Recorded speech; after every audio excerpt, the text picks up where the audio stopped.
Get 'em, Jimmy, where Loshak at? The bottle's getting empty up the crack and we stacking chips, all of it's what I want. Plus money winners, that's what I'm on. You can say I'm gone. I prefer elevated public sports radio. Time to get educated, get produced, leave the juice, letting loose with so much abuse that the bookies wanna call it truth. They getting slaughtered. Can't forget Jeff and low baggers in the chat. That's a lethal weapon 'cause we be pubbing.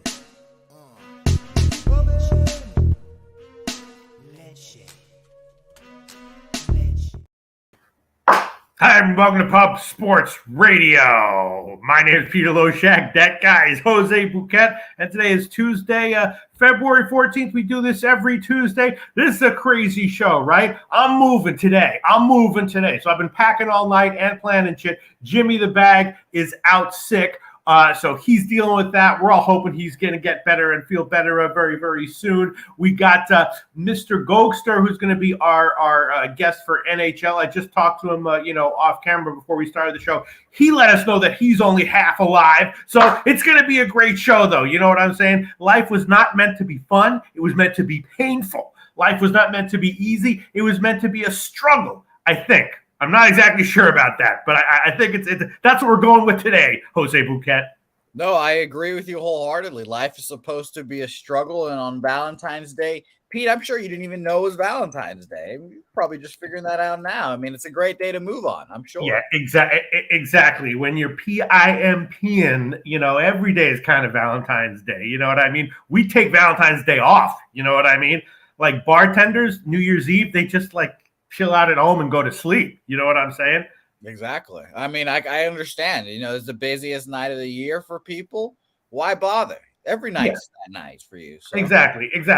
Happy Valentine's Day out there to everyone who is in a relationship right now or married. You know what I'm saying? Happy anti-Valentine's Day out there to all my brothers in MGTOW, all my MGTOW brethren, all my brothers in MGTOW, Paco Healy in particular. He's really the only one that I know of. But shout out to everyone. No, that MGTOW shit is a joke. It's a funny joke. I love that joke. I've been making that joke for years. And even here in 2023, I think it still lands. You know what MGTOW is, right, Jose Bouquett? No, I have no fucking idea. I have no fucking idea, but it plays. Is that true? You don't know what MGTOW?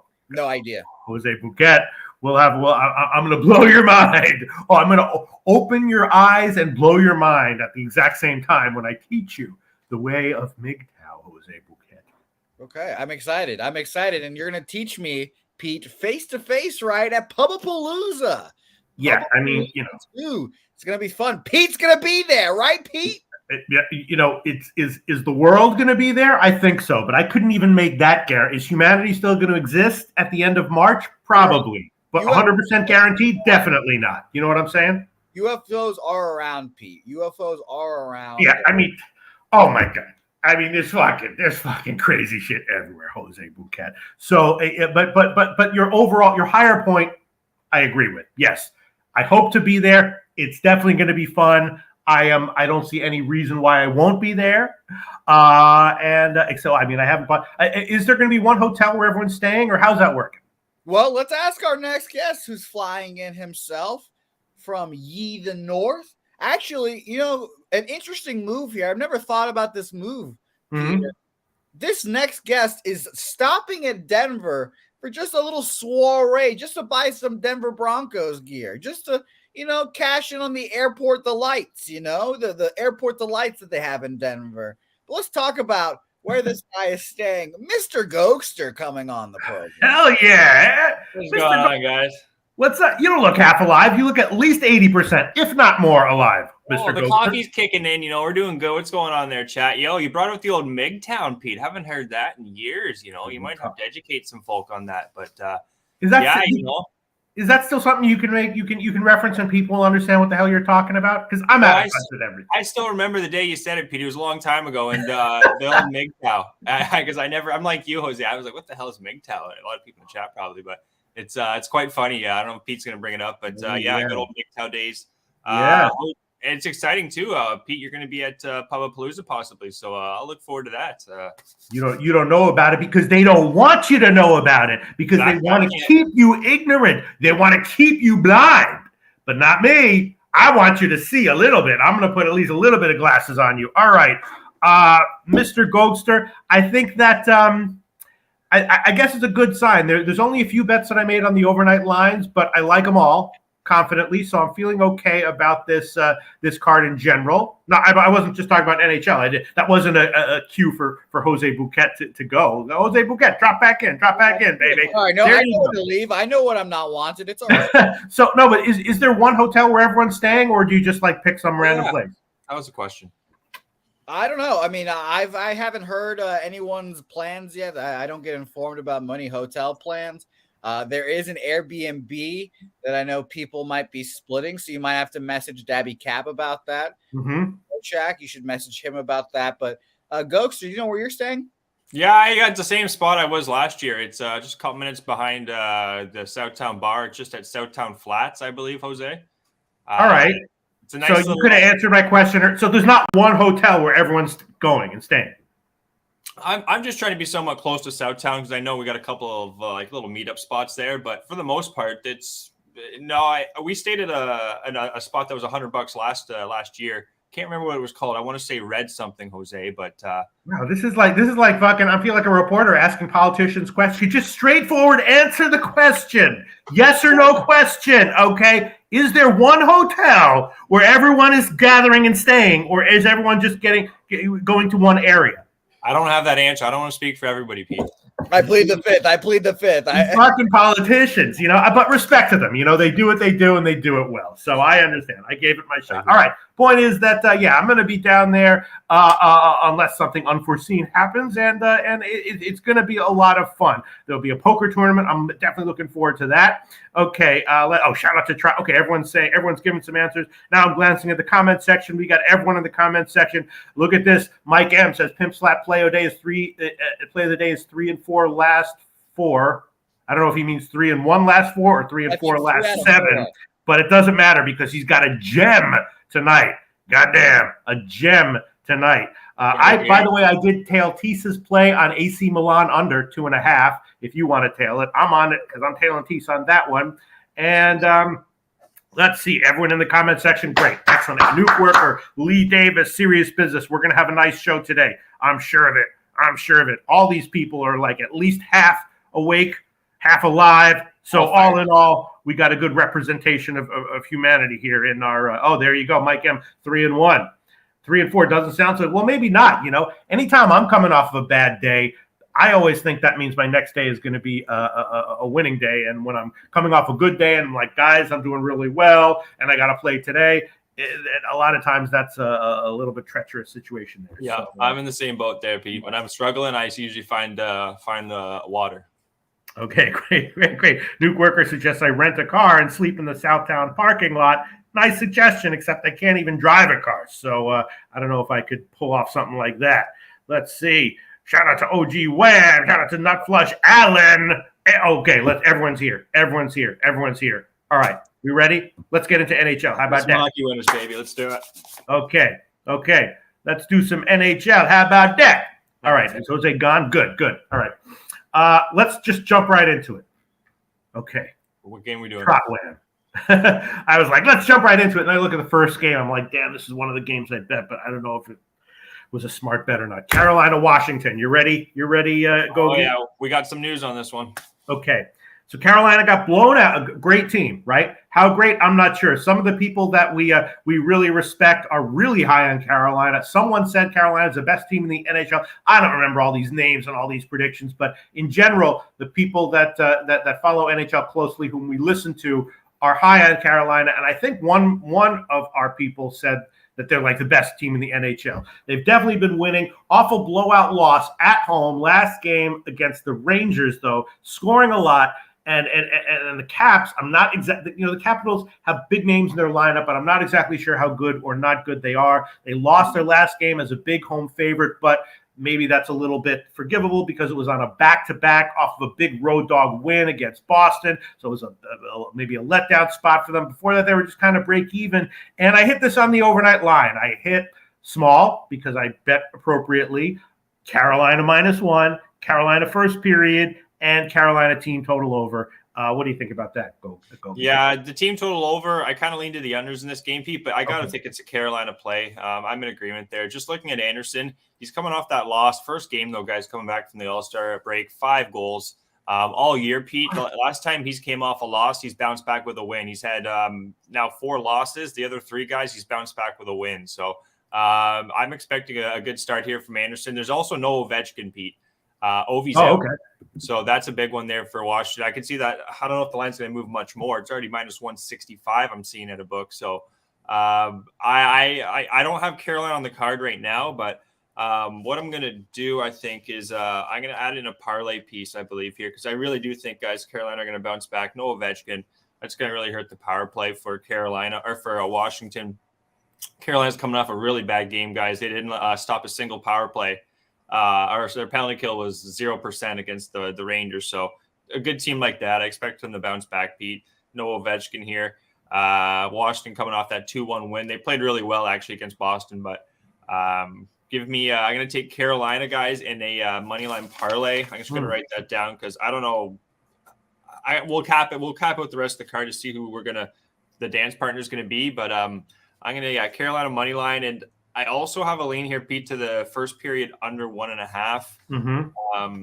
I actually did play that in all honesty, guys, +105. So you know what? I got to give that out. +105 under first period, 1.5. But more we're talking about this with the injury to Ovechkin, the bounce back stat I just gave off from Anderson. I think he's going to be strong here. I really expect that. Injury wise, who do we got here? Just Pacioretty. So they're a healthy hockey team too, Pete. Playing a strong Rangers team their last game. I like Carolina here in a bounce back money line parlay, guys, and I'm going to take first period under 1.5. I don't have too many stats to necessarily back that up, Pete, but I just think it's going to be a tighter game early. Well, yeah, the line has gotten bet down since the overnight line. I guess that's on the news of Ovechkin, and the line has gotten bet up. I beat this line move. Right now, Carolina's up around -160. That's about 15 cents worse than I got it on the overnight line. But that's not based on sharp action. That's just on the injury news, right? Yeah, a bit of both, I would say. But yeah, the injury news to Ovechkin, definitely that's going to move the total, I think. Because it really hurts their power play. 2 games, it's at 14%. But yeah, that's just, it kills that left side. Yeah. All right. Well, I'm not going to overthink it, and I'm also not going to do any much line shopping. I'm just going to mostly use Pinnacle lines here. I'll start out with Carolina -1 at +104. That's the current line of Pinnacle. And I'm really trying not to get too cute here in the NHL, Mr. Googster, but why would I not add on Carolina first period as well? Yeah, at worst you get a push. So yeah, what's the number? At worst you lose 1.5 units. You're taking the -0.5, eh? Okay. No, I'm saying if you lose, you have money line, it's -140. But I'm saying if you have the money line first period, if it ends 0-0-1-1, right? You know what I mean? But I'm worried that it ends 0-1. I would expect Carolina here. Coming off that loss, Anderson's been good in the bounce back. No Ovechkin. I still like Washington. They're got a strong defense for the most part. They're still missing Carlson.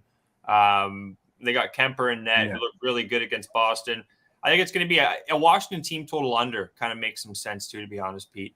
The worst you get is a push. No, that's not the worst. That's not the worst it could be, Mr. Ghoster. You're right. I didn't word that. I didn't word that well. Yeah, it reminds me of Adam Sandler's first joke ever, which I won't repeat it, but it's hilarious. That's how confident I was, though, Pete. I didn't think you're going to lose. I says at worst you're going to get a push. So there you go. It's the one where he sees a hot girl and his friend says, "Just ask her out." The worst she could say is no, and he goes up to her and asks her out, and she goes, "Get away from me, you loser." Splashes water in his face. It could be worse than no. It could be worse than a push. All right, I'm gonna do it. I mean, Carolina's a quality team, right? In a bounce back spot here against Washington. And I always find too, Pete, one more thing, whenever you don't have the opposite team is missing a key player, the other team should be, foaming from the mouth. Like they're like a wolf with rabies. Like they should be all that just attack. Yeah. Funny analogy. Now, what Alfred 44 says, I'm a Canes fan, but they looked really bad. That's true, but that's just one game. It's an anomaly, right? First game from the All-Star break there, brother. Yeah. And that bounce, Anderson has been really good in bounce back spots. Just looking at Carolina, they had that big losing streak. This was way back, though. Quickly here. Come on, Gokster. January 10th, 7th, 5th, and 3rd, they were losing. But then they strung those, 6 or 7 wins together before the All-Star break, coming back. I do think it's going to be a lower scoring game. Washington does not want to get into a goal fest here, and the goaltending situations are pretty good on both sides. Same with the defense. So first period under 1.5 plus 105. I do expect Carolina to win this one full game, Pete. I like the full game angle. All right, I'm going to think about this, and we're going to go look at the money, and then we'll look at the comment section to see what light can be shed on this from the comment section. As far as the money is concerned, nothing as of right now. No line value. Bigger bets. Whoa, 45% of the tickets and 80% of the cash on Washington, but no line value indicated. And it looks like more of the bets are on the over, but the line has gotten bet down. Yeah, it's very treacherous in all sports, as we know, to take up an okay but not awesome team as a big home dog like this. And here we are. Mike M tells us the Caps have won 8 in a row at home as a dog after a home loss. And that stat there does not surprise me, and it also scares me. Here's one that kind of helps you here, Pete. Last 10 games on the road to Carolina. I know this is going back before the All-Star break, but they're 5-1-4. They've only lost once, and they're coming off a loss. So that first period, that's why I said, I don't think they're going to lose the first period. I really don't see them losing the first period. They're 9-1, really, Pete. Win or push. They've only lost the once, like I just said. So I'm just expecting Carolina here, guys, to win a close game and a low-scoring game. Yeah. North Ender says, Carolina, the best team in the NHL, laughing at that. Hey, again, I'm just a reporter. I ask Gogi and Jose Bouquett for answers. I don't get them, and I just report the stupid shit other people say. It might not be true, but I don't know. Yeah, wow. A lot of people saying leaning Carolina, and then Rocco Rogers. I told y'all this is a trap. Oh. Right? Oh, wait. Is he talking about the Avs game, though? A trap for – sorry, I thought you cut off there, Pete. Yeah, a trap spot for Carolina. I don't see – okay. No, he's not. He's talking about Makar moves the line, but Ovech doesn't move it at all. No, it did move, though, from the overnight line, right? Yeah, I believe so. I can double-check here. Odds. Yeah, Rocco Rogers says it's a trap. I mean, it certainly has fucking trap written all over it, right? It's went up -149 to -170. I'm seeing some spots, so it's definitely went up for Carolina. Right. And look at the defense: Jacob Slavin, Burns, Pesci, Brady Skagey, butchering his name. My apologies. I just think this team's too good, Pete, to lay an egg off a 5-goal loss that they didn't start. That their power play was 0%. That first period look should be nice. I maybe even a Washington under 0.5 goals in the first. I'm expecting a strong performance here from the goaltender, even from Anderson and the whole team here.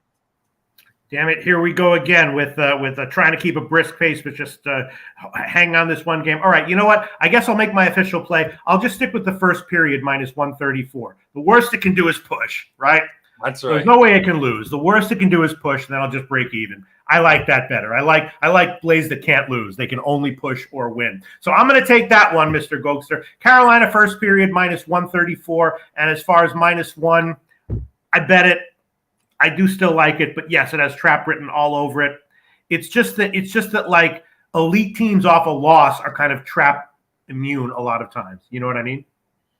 Yeah, I don't know. I you know what? This is a divisional game too. Like this game, I don't think this is like it doesn't mean it means some more to Carolina. I think, guys, as much as Washington beat Boston, they relied a lot on Kemper. They won 2-1, and Boston was really pushing the pace on them. With no Ovechkin. The play, I think, really, guys, is Washington not to score many goals here. I don't see them getting 3. Right.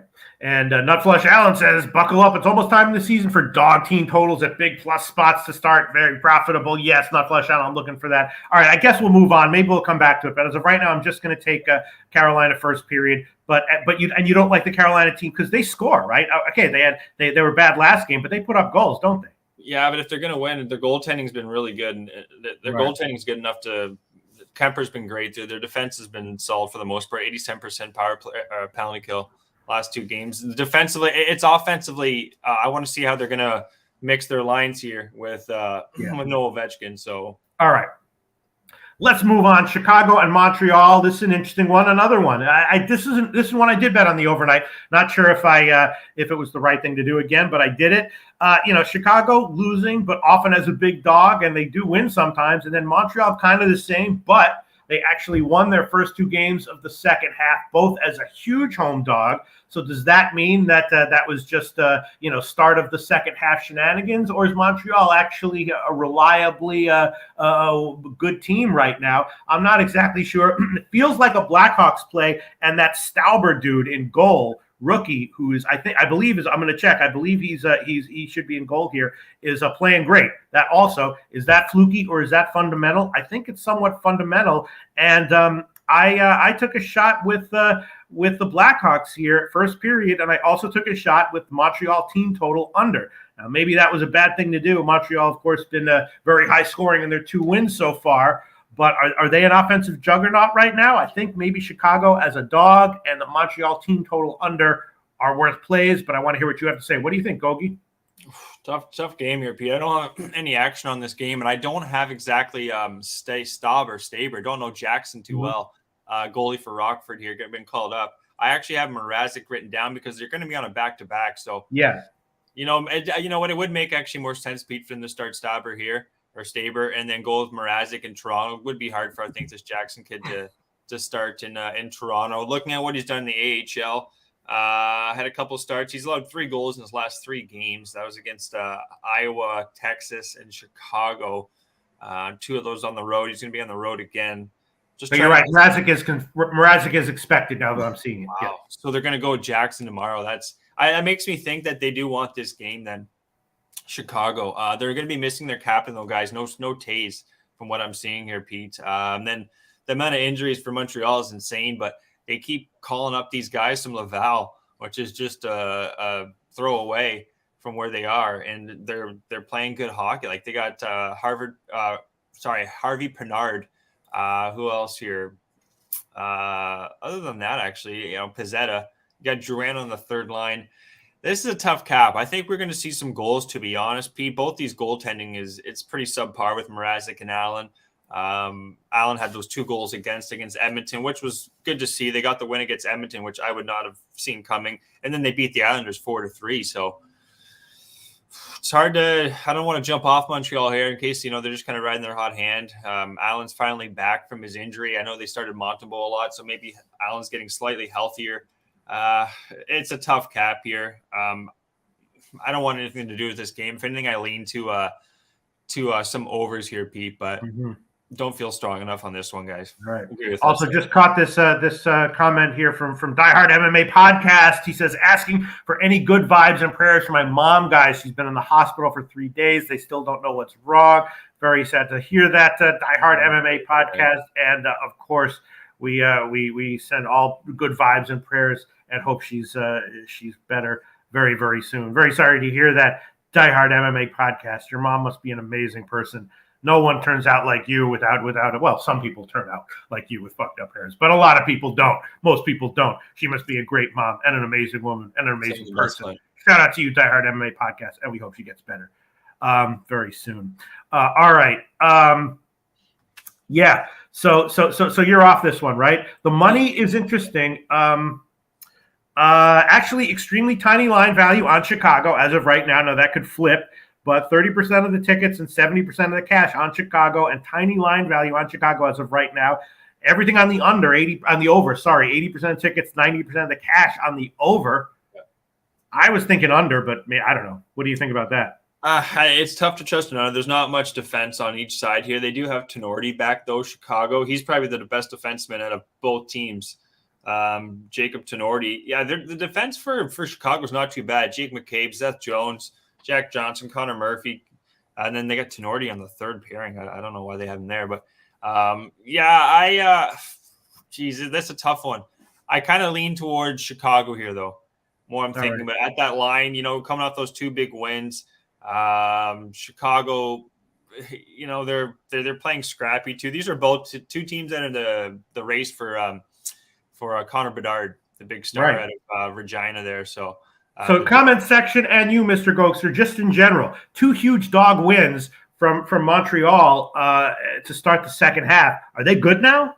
No, see, hockey's weird like that. Like they can just show up, because they're not necessarily like a good hot. Like they don't stand up with, like you say, Carolina or the Bostons of the league. Like they're more in the basement. Like a lot of people in the chat have been saying, and even same with Chicago. But bro. I'm looking at their game history. That's not true.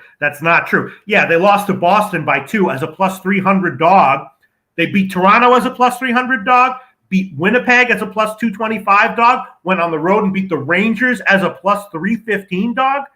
This is a real team.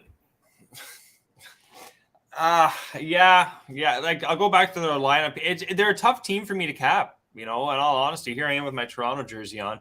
They do have Armia. Like their lineup it's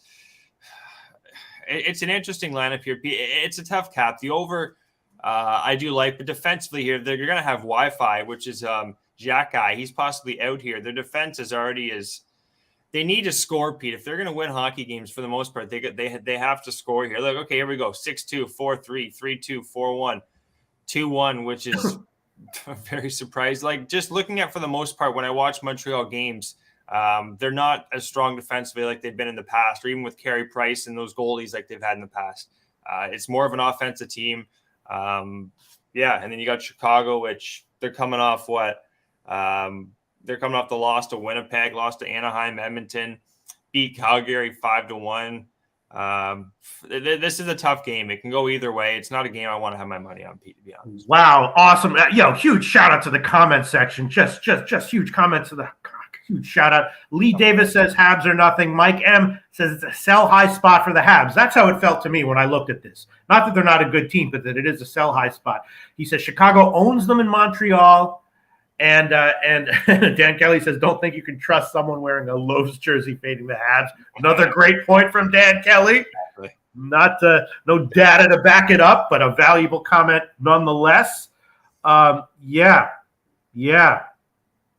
Nutflush Allen seems to be implying maybe that Chicago team total over might be a play. Wow. Very interesting look. I don't mind that. Chicago's won their last 3 matchups here, and Montreal's, they've been shut out twice. They've been shut out twice at home. The last time Chicago's came here, guys, 2021, 2019. Again, that's dating way back, but they won 2-0. I don't see that happening again. I don't. I gotta make a decision. All right, I guess I'll hold off right now, but I wanted to take a shot either with Chicago or with a team total over or something like that. But maybe I'll add it on later. We've done a lot of good. I want to be really careful about my official plays. You know what I mean? Because like when Jimmy the Bag announced all the NFL Pub Hub results at the end of the year, I was very happy that I was up at least 1/10 of a unit. But I really don't want to be down publicly. So I'm going to hold off right now. But the analysis was great. I'll hold off for a pick. Let's move on to New Jersey, Columbus. You ready, Gokster? Do it. Another big road favorite involving a team that appears to way outclass their opponent. Is it a trap or not? Comment section of Mr. Gokster will let us know. New Jersey off an OT road loss, but before that they were really winning. Columbus mostly losing, but they're off a road win at Toronto as a plus 300 dog. And Jack Hughes out for New Jersey. How big is that? I've heard some people say that maybe Jack Hughes is a little bit overrated for New Jersey. Will Columbus be competitive here? Is New Jersey worth a play at minus whatever, 200, 220? Not exactly sure. Maybe Dougie Hamilton shot props are worth a play here. What's your take on this one, Gogi? Well, Columbus had a really good game there, Pete, last time out against Toronto. Just outclassed them, really, which is surprising to say. 4-3 win. Before that got shut out 3-0. Very Jekyll and Hyde hockey team, this Columbus Blue Jacket hockey team. Corpus Salo is going to be going. he's having a better year than he did last year. That's for sure, Pete. 60% penalty kill the last 2 games. It's in this game here. I would have to think, the money line parlay edition I was talking about, Pete, earlier on with Carolina. It might be here with the Devils. I see no reason not to take the Devils here, guys. They're also coming in they're coming off that loss against let's see here. It was against Minnesota at 4-2. Before that, winning those 3 games, scoring goals. And then looking at Columbus, Pete, they can't string wins together. That's a big thing. I'm just looking here. When was the last time they won back-to-back games? I'm still searching. They haven't won. They can't string. They won. Last time they won back-to-back was December 9th versus Calgary and then versus the LA Kings. So this team does not string wins back-to-back. You got a really strong, one of the best road teams too in the Devils. I'm going to add this in a money line parlay. I'm going to see if I can find the best parlay edition here. It's going to be Carolina, guys. I see minus 157, and I'm going to take the minus 210. It's coming up to plus 141, Pete. Okay. I'm taking that. I'm taking the Devils here to bounce back, even without Hughes. Full off 60 minutes defensively. Give me the Devils all day. Goaltending wise, Vanacek should be fine here. Bounce back spot. Before that one loss, he's been winning. I think it was 6 in a row. So could even be more. But yeah, give me the Devils here, guys. Should beat this Blue Jacket team that's just very up and down. Even if they do, I can see even if the Columbus beats up 2-1 or something, Devils are going to come back. Yeah, I've actually been looking into shot props in the NHL and doing okay with them. I don't have a line right now, but even at 3.5, I'd be thinking Dougie Hamilton maybe at 3.5 shots here. Let's see. Looking at the money, nothing as far as the money is concerned. Everything coming in on New Jersey as of right now, but nothing as far as notable line value is concerned. More bets on the over, which makes sense to me. Yeah, and another thing, last time this team lost back-to-back was against Boston. They played Boston twice. They lost 4-3, 3-1. Strong team coming off a loss. Give me the Devils here, Moneyline Parlay Edition, guys. And let's look at the comment section here. Mike M says, highest NHL trend on the card, New Jersey, 7 losses in a row at Nationwide. Yeah, I mean, historically, Columbus has dominated New Jersey, but that is from years past. Sammy Calmer likes the Columbus team total over. Interesting. I like the Devils team total over. That's something I would be even over 4. When they win, they're going to score against Columbus here. They won 7-1 back on October the 20th. So. Wow. Mike M labels this a great Columbus spot. Great in caps. I can, coming off that win against Toronto, they look good, but I'm expecting this Devils team defend I expect them to lock down. I actually don't think Columbus is gonna score like they did. They did 3-0 loss against Toronto. That was their first game. Bounced back 4-3. I'm still trusting the Devils here. I get the angle on Columbus. I do. Give me the Devils, though. Okay. The Sweaty Butcher has to run, but he leaves us with Panthers Blues over 6.5. We'll revisit that when we get to that game. Noli knows saying, any unders? I don't know. Where are the unders? I don't know, Noli. I don't know. Let me see. Shout out to Noli Knows. Shout out to Jimmy Gomez, North Ender, Lee Davis. Yeah, wow. Yes. Mike M says Star Player Theory Game 1, they step up. Nutflush Allen saying he's going to tweet out plays this afternoon. Man. Okay. Let's move on. Very interesting. I think I'm heavily looking at Dougie Hamilton for a shot prop here, even at 3.5 on the over. But gosh, man, yeah, can't take it. I'm gonna hold off as of for now. Now let's look at Ottawa Islanders.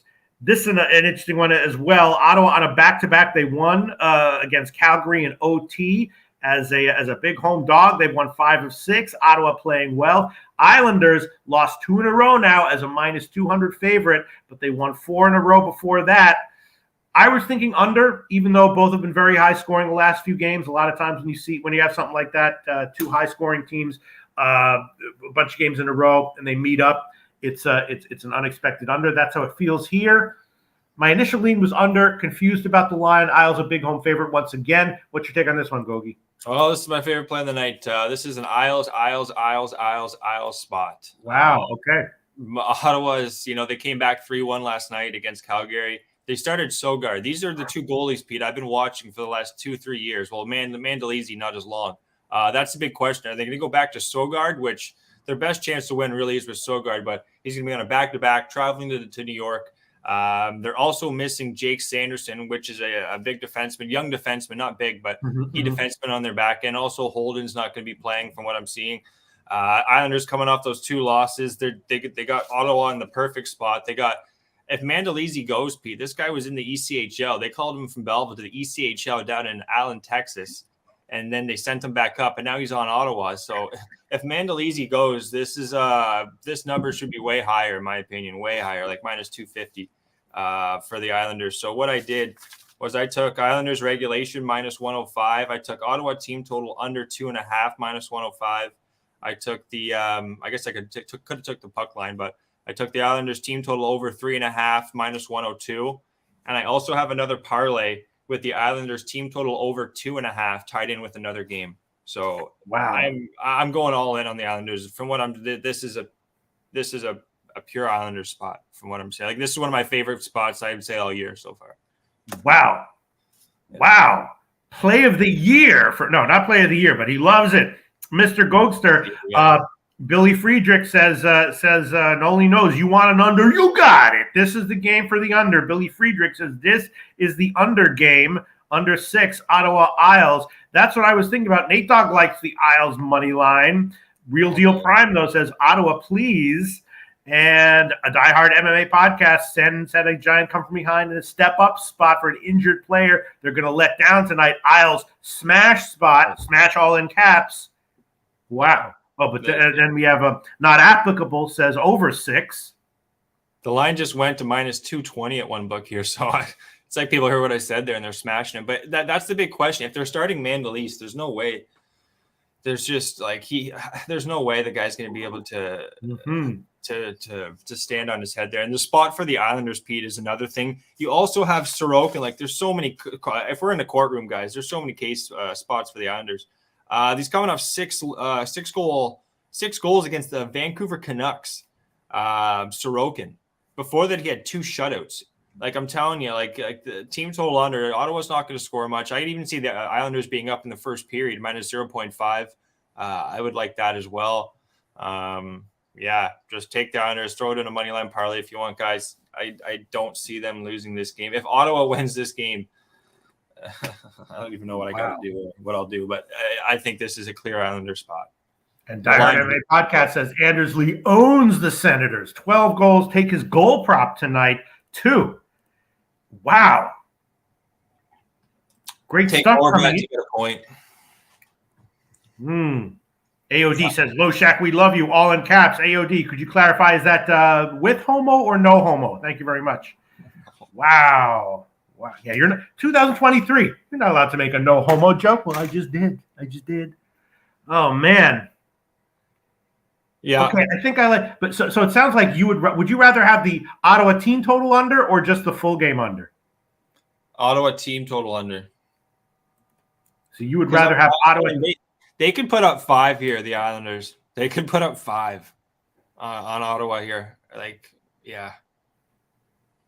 I think that's what I'm saying, guys. That's what I think. And I think it's going to be really tough for Ottawa to score because this isn't like a Buffalo or Seattle really fast hockey team for the most part. They're more just the big boys. They're going to forecheck hard on you. They're just going to beat up Ottawa as this game goes on. And poor Mandolese is going to he's going to be in tight because he's also missing, like I said, Jake Sanderson and Holden. So yeah.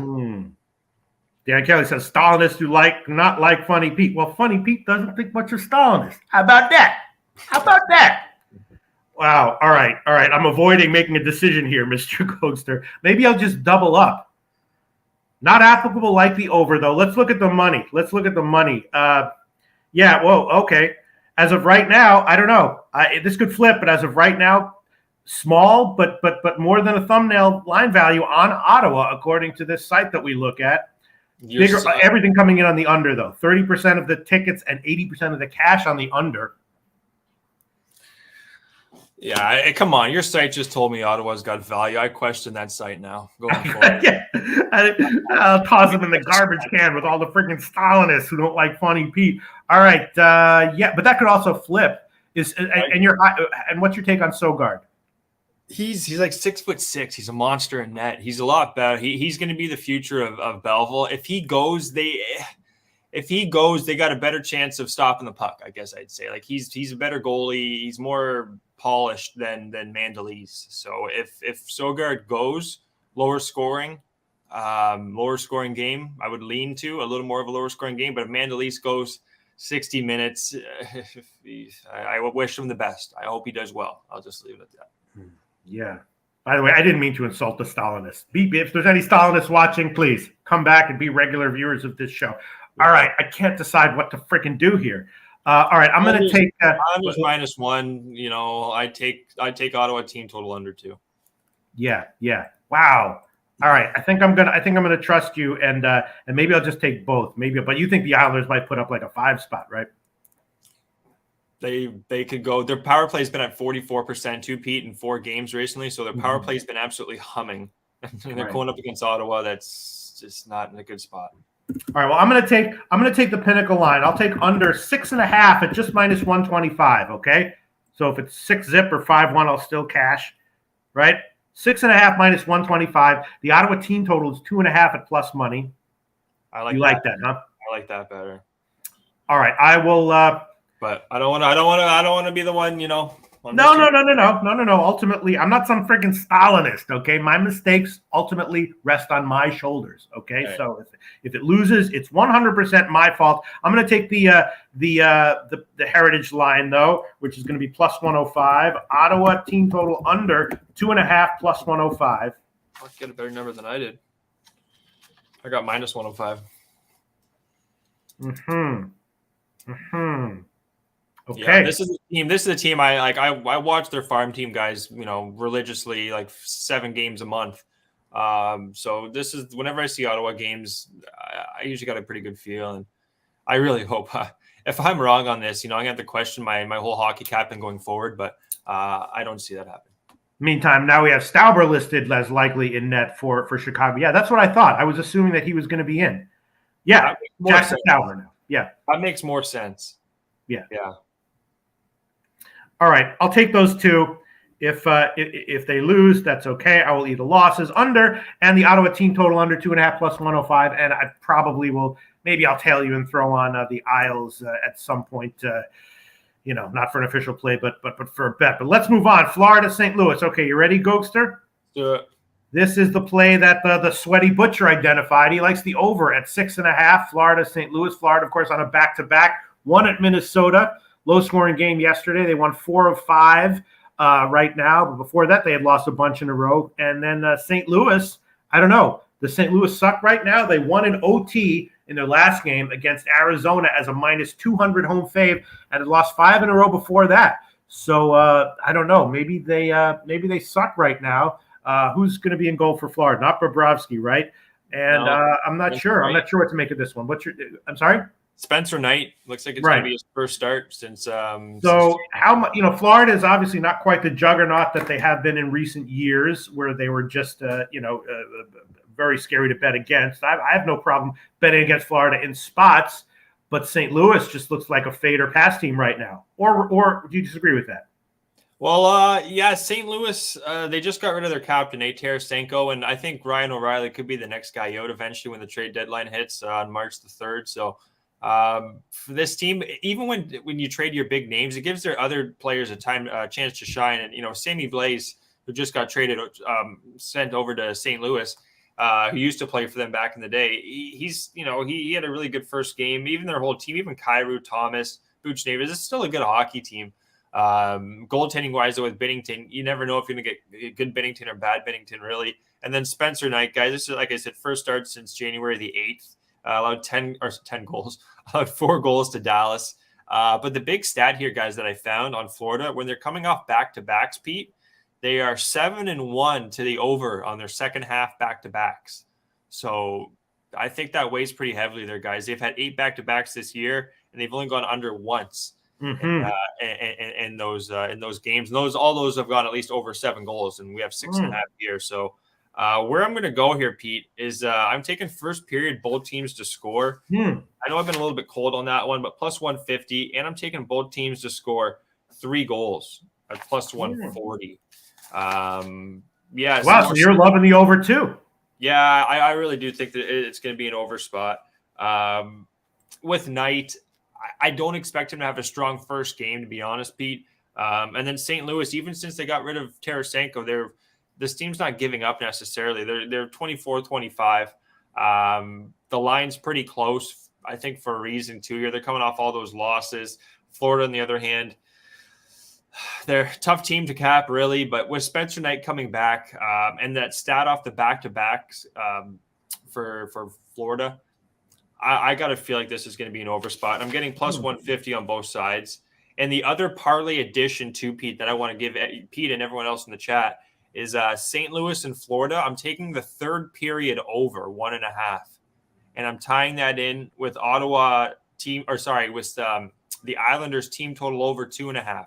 So Islanders over 2.5 and the third period over 1.5 in St. Louis and Florida. St. Louis, Pete's 19-6 to the third period over at home, and then Florida's 24-5 to the over in the third period. So just kind of getting just trying to find some odds here. It's minus 110. I feel really strong on both of those guys. So I expect there to be some goals in this game. Just a lot of the stats, all the trends are really telling me over, and I can't see a reason really to think not. So wow. And now I'm thinking Ekblad over his shots prop, just the way you're breaking it all down. What about that? Yeah, top defenseman there. I haven't seen what he's been doing lately. But even maybe like a Verhaeghe. I know he's Verhaeghe, Lundell, possibly Kachuk. I think we're going to see some offense here, and even St. Louis, Pete. I think they're going to have their opportunities here on a back-to-back for Florida, where they've allowed a lot of goals. And they've got a goaltender that hasn't played in over a month and a half almost. Well, look at the comment section. Right, first, let's look at the money. No line value as of right now, but all the bets coming in on Florida, 70% of the tickets, 85% of the cash on Florida. Total as of right now is split, though. Slightly, 53% of the tickets on the over, but 47% on the under. But you got me thinking that here we go. Lee Davis giving some great stats on the over. Rocco Rogers talks about how the Blues are very streaky. Yes, a lot of these teams are streaky. The Blues in particular, very streaky. Chris Comatini talking about how the Blues just like are a bed-shitting team at any moment. At any moment. I hate that term, but it's applicable here for St. Louis. Paper Chase, a.k.a. Imp13, likes the Panthers team total over. That makes some sense too, right? Yeah, and some more stats for you guys. They played back on the 26th of November, 5-4 St. Louis. Then the year before that, 4-3 St. Louis. 2021, 4-3 Florida. So they've been trending to the overs in the past too. And like I said, both these goaltending, you got a goaltending situation where you got one that hasn't played in over a month in a little bit. Right. And I don't like that for Spencer Knight.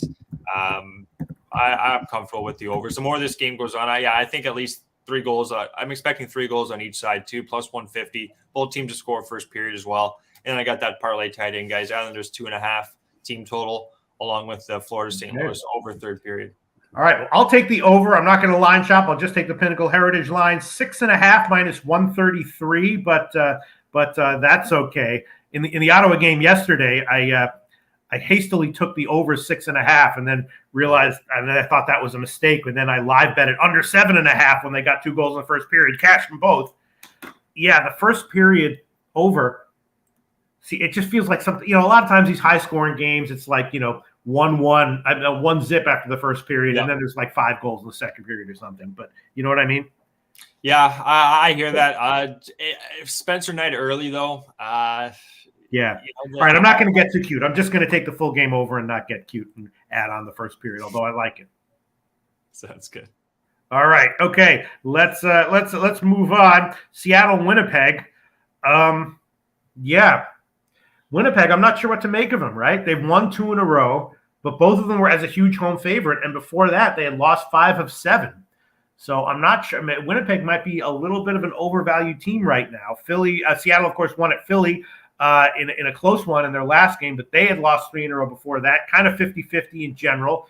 So Winnipeg's a team that I'm thinking might be they're a good team, but maybe overvalued. And Seattle, also not a great team, but a team that can get you wins and might have value as a dog, and specifically in situations like this. So I'm not sure. The Jets, I know, got that guy Appleton. That may be a boost. Kraken, of course, on a road trip. This is the last game on the road trip. I'm not sure what to make of this one. I gotta think it's a tough spot for Seattle, Pete. Don't you think? Like, look where they've gone here. They started off since the break. They played 4 games. They went New York Islanders to New Jersey to New York to Philly, now all the way to Winnipeg, up north there to the cold. They played now. This will be their 5th game in a week. And looking at Winnipeg's played once. Like, I gotta think that all those games have been on the road for Seattle. Like, this is maybe an over spot, but you're going up against Hellebuck at home is always a tough situation for any team. He's one of the better home goalies, kind of like a Vasilevsky of the West, really, Pete. He's really good at home. Seattle's spot here, they're coming off that 4-3 win, so they at least got the one win on this road trip. Winnipeg could also be having back DeMello. Dylan DeMello's been skating, so once he comes back, they're getting another defenseman, top 4 defenseman back on their D-line. So I got to lean towards Winnipeg, to be honest here, guys. 50% penalty kill, too, in the last 4 games for Seattle. Only 10% power play, 33% power play, 100% penalty kill. That was only in 1 game. But Seattle, I was thinking of this before the break, guys. It's a tough spot right after the break to go on a 5-game road trip. They just, when they get back home, maybe start betting on them. But right now, I think it's a tough spot. Also, Matty Beniers is questionable here, Pete. He possibly could not be going. He's one of their top 2 centermen. So I gotta lean towards Winnipeg. Not official, but yeah.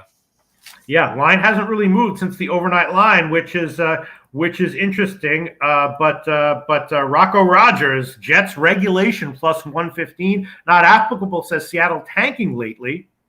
Let's dance likes the Jets puck line. Wow. I've had a pretty good read, I feel like, on the Seattle team. Like, they're 30-18. Like, they've kind of overperformed. I expected them to have a good year. They're actually only 3 back of Winnipeg, but in this spot, it's a completely healthy Winnipeg team too, Pete. Who do they have? Yeah, just DeMello, and then Burakovsky and Beniers. If Beniers doesn't go, along with Burakovsky, who's been out, you're missing a bit of offense there. Like I said, this 5th game on a long road trip to start off the second half, 5th game in 7 nights from what I'm seeing here. And then Winnipeg, it's their 2nd game, and you got a good goalie at home. So I'm not official, but I'd have to look towards Winnipeg here. And look at this from Rocco Rogers. If the Isles are just in a clear smash spot and the Jets are just a quality team, bad spot for Seattle, Rocco Rogers identifies Jets Isles moneyline parlay at plus 150. And Diehard MMA Podcast says Kraken are beaten up and out of gas. Mike M. Jets have covered the puck line 6 straight against the Pacific. Wow. Yeah. Wow. Yeah. And looking here at their past games, Winnipeg they lost 3-2 actually December 18th, so a little revenge factor. Winnipeg won 3-2, 4-3, 5-3, 3-0. So you know what? That's a good cap there. Our guy Rocco, I believe it was there. Winnipeg Islanders. I like that. Looking at the money, no line value as of right now, but as you would have guessed, everything coming in on Winnipeg, 73% of the tickets, 95% of the cash on Winnipeg, but no line value as of right now, and the bigger bets also coming in on the over. I guess I'm just hesitant because if you look at just how Winnipeg's done, they've kind of like underwhelmed, relative to their to their line value. They beat St. Louis as a huge home favorite. St. Louis and Chicago as a huge home favorite, didn't dominate them. And a couple games before that, minus 220, home fave to Philly. They get shut out. Game before that, minus 190, home fave to Buffalo. They lose.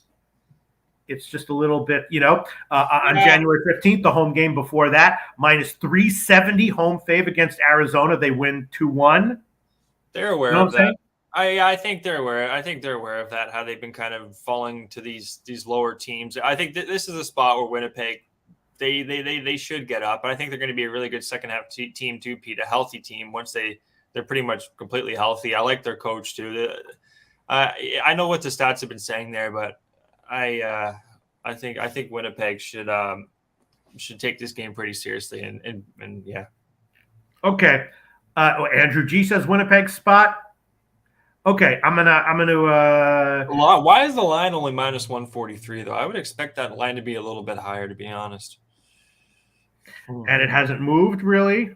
Okay, that doesn't mean they're not a good. All right, I might bet this one, but as of right now, I'm gonna hold off as far as an official play is concerned. And we have a big advantage with Hellebuck and Jones. One last thing, guys. Jones, he's allowed 4 goals since the break there. It doesn't like I think Clint said, it doesn't look like Seattle's right now. So yeah. Yeah, maybe the Seattle team total under might be a play. I mean, Buffalo's a good offensive team, aren't they? Or the Jets? No, Buffalo. Buffalo? Oh yeah. Yeah, so he gave a 3 to Buffalo. That's forgivable. But even in these close wins, as a massive favorite against bad teams, it looks like the team total under is cashing. All right, I'm gonna take that. Seattle team total under. How do you feel about that? Yeah, I actually feel stronger, probably on the Jets to light up Jones here. Yeah. He's allowed 4 against the Islanders, 4 against the Rangers. The Jets have their lineup's completely healthy. I would expect a 5th game of the last road trip. Yeah, I think the Jets should be able to do what they want here, score at least 3 or 4 goals, win this game like a 4-2. 3. It's a dog line though. I'm going to take it. Seattle team total under 2.5 plus 123. Current line at Pinnacle. If it loses, I'll be okay with it. Yep, I like that. Okay, that's the comment section, and then we'll move on. Okay, now let's see. Next game on the card: Boston Dallas. Wow, this is an interesting one. I'm almost certainly gonna. I respect all you guys, but I think no matter what you say about this one, I'm just gonna pass, unless someone puts something in all caps, in which case maybe I'll tail it. But Boston, lost at home to Washington their last game. Obviously an awesome team, but they've now lost 4 out of their last 5. And you see this every year. Well, not every. You see this all the time in all sports. The elite teams, usually around the All-Star break, a lot of times before the All-Star break, but sometimes after, go into an extended 2 or 3 week run of losing. It's not that they're not elite. It's just a down spot. You see this all the time in the NHL and the NBA. Looks like that's what's happening to Boston right now. When do they come out of it? Not exactly sure. They did play some tough teams over those last 5 games. They lost 4 or 5. And then Dallas, they lost their last game to Tampa Bay, but they won 2 before that as big faves. Dallas is not a great team. They're a capable team. If you're getting plus 150, yeah, you take them. At just plus 106, I have no idea. What do you think? Well, you know what? Boston, that was 1 game back from the break, and they look good. I think Kemper he really played a good hockey game there. Dallas, let's see who they beat. They beat Minnesota, okay, 4-1. They beat Anaheim, big deal. Beat Arizona, big deal. Beat LA Kings, okay. Other than that, they've lost to San Jose, Buffalo, Carolina, New Jersey, and Tampa Bay. New Jersey, Carolina, Buffalo, Tampa Bay, all teams that can score. You got Boston coming off this loss. I'm surprised this line's as low as it is, and it's going down. I think Boston are gonna bounce back here. I know those games you're talking about, Tampa, Florida, Carolina, all good teams, but they were before the break. Really tough schedule too, guys, before the All-Star break. They usually cram a lot of games in those last 2 weeks, so not easy for teams. That's usually when underdogs can show up. This spot here, though, what I bet was I got unders here. I got no goal first 9 minutes minus 110. Both these goaltenders. I know Allmark hasn't played since he's had 13 days off, but he's still top goalie in this league. And then Ottinger, guys, 2 games, allowed 1 goal against Minnesota, 2 against Anaheim. I'm going to take no goal first 9 minutes minus 110. I'm taking the first period under plus 105. Boston's 8-2 to the under on the road in the first period, so I like that. And I'm also going to take a little late addition here. I'm taking Boston on the money line. I think I've watched them do this all year, Pete. Dallas here, they've been very up and down. The teams they've beaten, not too impressive here. Yeah, okay, they beat Florida 2 at home, but they lost to Calgary, Buffalo, like I said, Carolina, New Jersey. Expecting a lower, and look at the unders, guys. 1, 2, 3, 4, 5, 6, 7, 8, 9. Their last 9 games have all gone under. And you got Boston coming off a loss. Lower scoring game. Boston wins this one. Well, put my money where my mouth is. I said there's nothing anyone could say that would make me bet this game unless someone put something in all caps, or if it turns out to be the friggin' pimp slap play of the day. And here you go. Boston Bruins, pimp slap play of the day from Mike M. Stars align. Yep, exactly. Me and Mikey are both. It really does make sense here, Pete. It was one game off the All-Star break, and they look good. I watched that game against Washington. Dallas coming off a 3-1 loss. Okay, but you've seen this Boston team. This is they're too good. I think it's going to be a lower scoring game. Don't get me wrong. Yeah. But yeah, Boston get her done. No goal early. Both teams are coming off a loss. No goal first 9 minutes. That is there available at certain books. Most of them are no goal first 10. But yeah, no goal first 9. First period under 1.5. Boston, my line. Pimp slap play of the day. Looking at this site that we look at, these lines could change, but everything coming in on Boston, 85% of the tickets and 98% of the cash on Boston. A teeny, almost imperceptible, but non-zero sliver of line value on Dallas, but that's just as of right now. 16% of the tickets on Dallas, 2% of the money on Dallas, but that money was respectable. According to this site that we look at, bigger bets coming in on the under, is a majority of tickets on the under, about 60% of the tickets on the under. Wow, Boston pimp slap play of the day. And he loves it even more than other standard pimp slap plays of the day. Yeah, it's going to be a game of the night. I'd almost say this is, the next game, Tampa, Colorado, is going to be a good one too. But yeah, game of the night, Boston, Dallas should be beaut. So what's the deal with Dallas? Are they a good team or not? Well, they got a really good goaltender, in my opinion, in Ottinger. So at that point, yeah, like defensively, they get Heiskanen, Miller, Sutter, Lundqvist. Dallas is okay, really. I think they're going to go as far as Ottinger is going to take them. If Ottinger can play like a top 5 goal in the league, then yeah, I think they're going to go far. But if they don't have the good goaltending on the back end, they're going to have to rely on their offense. And it's hard to say with Dallas. I think Ottinger's got to take them far. Wow, look at that. What is it? 8 straight unders for Dallas. So yeah. I had 9, but 8, yeah. Exactly. 8. And you got in this spot with Boston coming off a loss, which doesn't – I know it happened a lot before the break, but if you look at stats before the break, this team, they don't lose back-to-backs. They don't even lose games, let alone they've lost 8 all year in rag, so – yeah. So when Boston comes to play, is it defense? They clamp down on D, or are they going to put up 3 early or 2 early or something like that? Well, I'm just looking here. Them coming off of a loss, 4-3 to Toronto, 2-1 against Pittsburgh win, 3-1 New Jersey win, 4-2 Columbus win, and then 3-1 4-0. So they clamp down on defense. That's what they do, and they don't allow their opponent to do a lot. But yeah, I think this is a 5.5, I believe, too, for good reason. Yeah. I expect this to be the lower, as Noli was saying, one of the under. What game is going to go under, brother? I think this should be a tight game.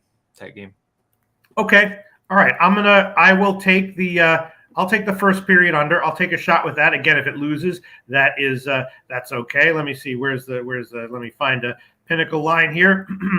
Total first period. Yeah. Minus 102. And I'll start with that. I will start with that. Boston, Dallas, first period under 1.5 minus 102. That's the current line at Pinnacle. And I want to tail that pimp slap play of the day as well. Is Boston legitimately that good? Yeah. They're especially defensively. Like they can really shut down a team now. Only like it's coming off the break. I would expect like the only thing is coming off the break, I guess, but just looking at Boston, what they've done, guys, completely healthy team. Jose knows this team's just so damn good. And looking at Dallas, even when they do win a game, they haven't been going over. So yeah, and they won 4-0. Like I said, Arizona, LA, they're not going to be scoring that many against Boston. It's going to be a tight game. That's what I think. All right. Okay, I'm going to tail it. I'm going to tail it. This is, it's only minus 119, which, so if it loses, I only lose 1.2 units. But then again, it's like, why would this be such a low line, That's a good point. What, do you think this be minus 140 for Boston? Something like that. Yeah, if Boston's really that great and Dallas really that mediocre. But I'm not going to overthink it. I will tell a pimp slap play of the day. Boston money line minus 119. Current line at Heritage. I'll take that. Yeah, no, you're right though, Pete. Yeah, minus 140 would make a little, tough to say. If one of these goals, like that's the thing, like Allmark, I'm really expecting him to have a good start here. The only thing is he hasn't played in 13 games. They had Swayman start the first game against Washington, so I'm not Stars money line. There you go. Yeah. I'm not going to try and overthink this one. The line is a little bit interesting, especially the fact that it's dropped. I see minus 125 to 118 now. I'm not going to overthink it, though. I'm going to take Boston, and with the Toronto jersey on, I'm going to take Boston. And Nutflush Allen, as always, with maybe the smartest comment of them all, saying, if you like Boston, try to catch them down 1-zip. Great plus money. I've been doing it regularly. Yes. Well said. Lee Davis says line dropping. That's a bad sign. Yeah, I'm going to bring up the beat writer real quick here. I know we're going a little long. Yeah, sorry. That's okay. It's okay. But this is important here because Turnsy says it's my best bet. Not all in caps, but still a strong comment. On Dallas here. Yeah. No, well, I think, you know what? The under is what I originally played. I didn't take Boston, but the more I was kind of thinking about it on the show, I like Boston. The under, man, I'm telling you, just looking at Dallas here, they don't go over against Ottawa, Minnesota, Carolina, Edmonton, San Jose, Calgary, all over teams, San Jose again. Other than that, guys, every other game, Tampa Bay, like I can even list them all unders. So Mike M says, go ahead and drop. Great. Now I like it more. Wow. You know what? I'm going to hold off for now on the money line as an official play, but I will definitely take the first period under 1.5 minus 102. Yeah. Wow. I'm gonna. This is because Dallas should, like, this is a big game for Dallas. They're playing Boston. Like, it's a big game. It's a big, under I think is, I keep saying, I probably said 100 times already, but under I think is going to be the spot here. This should be bold. I don't see each team going up like 2-0. Like, it's KG game with two solid goalies. Okay, well, it's official. Turnsy's best bet. Dallas, Mike M. Pimp slap play of the day, Boston. Wow. Two heavyweights going head to head. Nasty Nate says Bruins smash. Yeah. Okay, let's move on. And I'm just going to take the first period under. The more I'm listening, the more I like that. First period under 1.5 minus 102. All right, Tampa Bay and Colorado. Tampa Bay, off 2 straight wins. They kind of win a couple, lose a couple. And Colorado beat Florida last game on the road. Now, Tampa Bay pounded Colorado, right? 5-zip. Shut them out 2 days ago. Revenge spot. I'm sorry? There's a perfect spot for Tampa Bay. Right. Now, there's a revenge spot for Colorado, but the question is just, does Colorado have the horses to get it done? Maybe not. They just I'm not sure if they've had such a decimated lineup all year long, and now I assume Vasilevsky is going to be in goal again. So do they have I know it's a big revenge spot for Colorado, but do they have the horses to pull out a win against still again Vasilevsky in goal and getting a favorite line? Yeah, this game there's going to be a back-to-back spot too for Tampa Bay. They're playing at Arizona tomorrow, so I expect Elliott's going to go tomorrow. They're going to start Vasilevsky tonight. And same with Colorado, Pete. Colorado is also on a back-to-back tomorrow against Minnesota. So I expect Georgiev to go. This is the bigger game between the two. But a little stat for you guys here, front and back-to-back. So this is when they back-to-back the first game throughout the year. 6-3 Tampa Bay is on the front end of back-to-backs. And then Colorado's 4-2. So two good teams here. Even when there's a back-to-back there, it's not like they're looking ahead. The one issue, though, Pete, is Cale Makar Where's Right. Kale? He's not playing, right? So there's another one. Wow. what? I'm just saying, Colorado just has so many roster issues. Yeah. With Kale McCarr, Francouz, Helm, Johnson, Landeskog, Manson, they're getting healthy. But again, right when you get one guy back, there goes another one. So Eric Johnson and Kale McCarr, you're missing two defensemen there.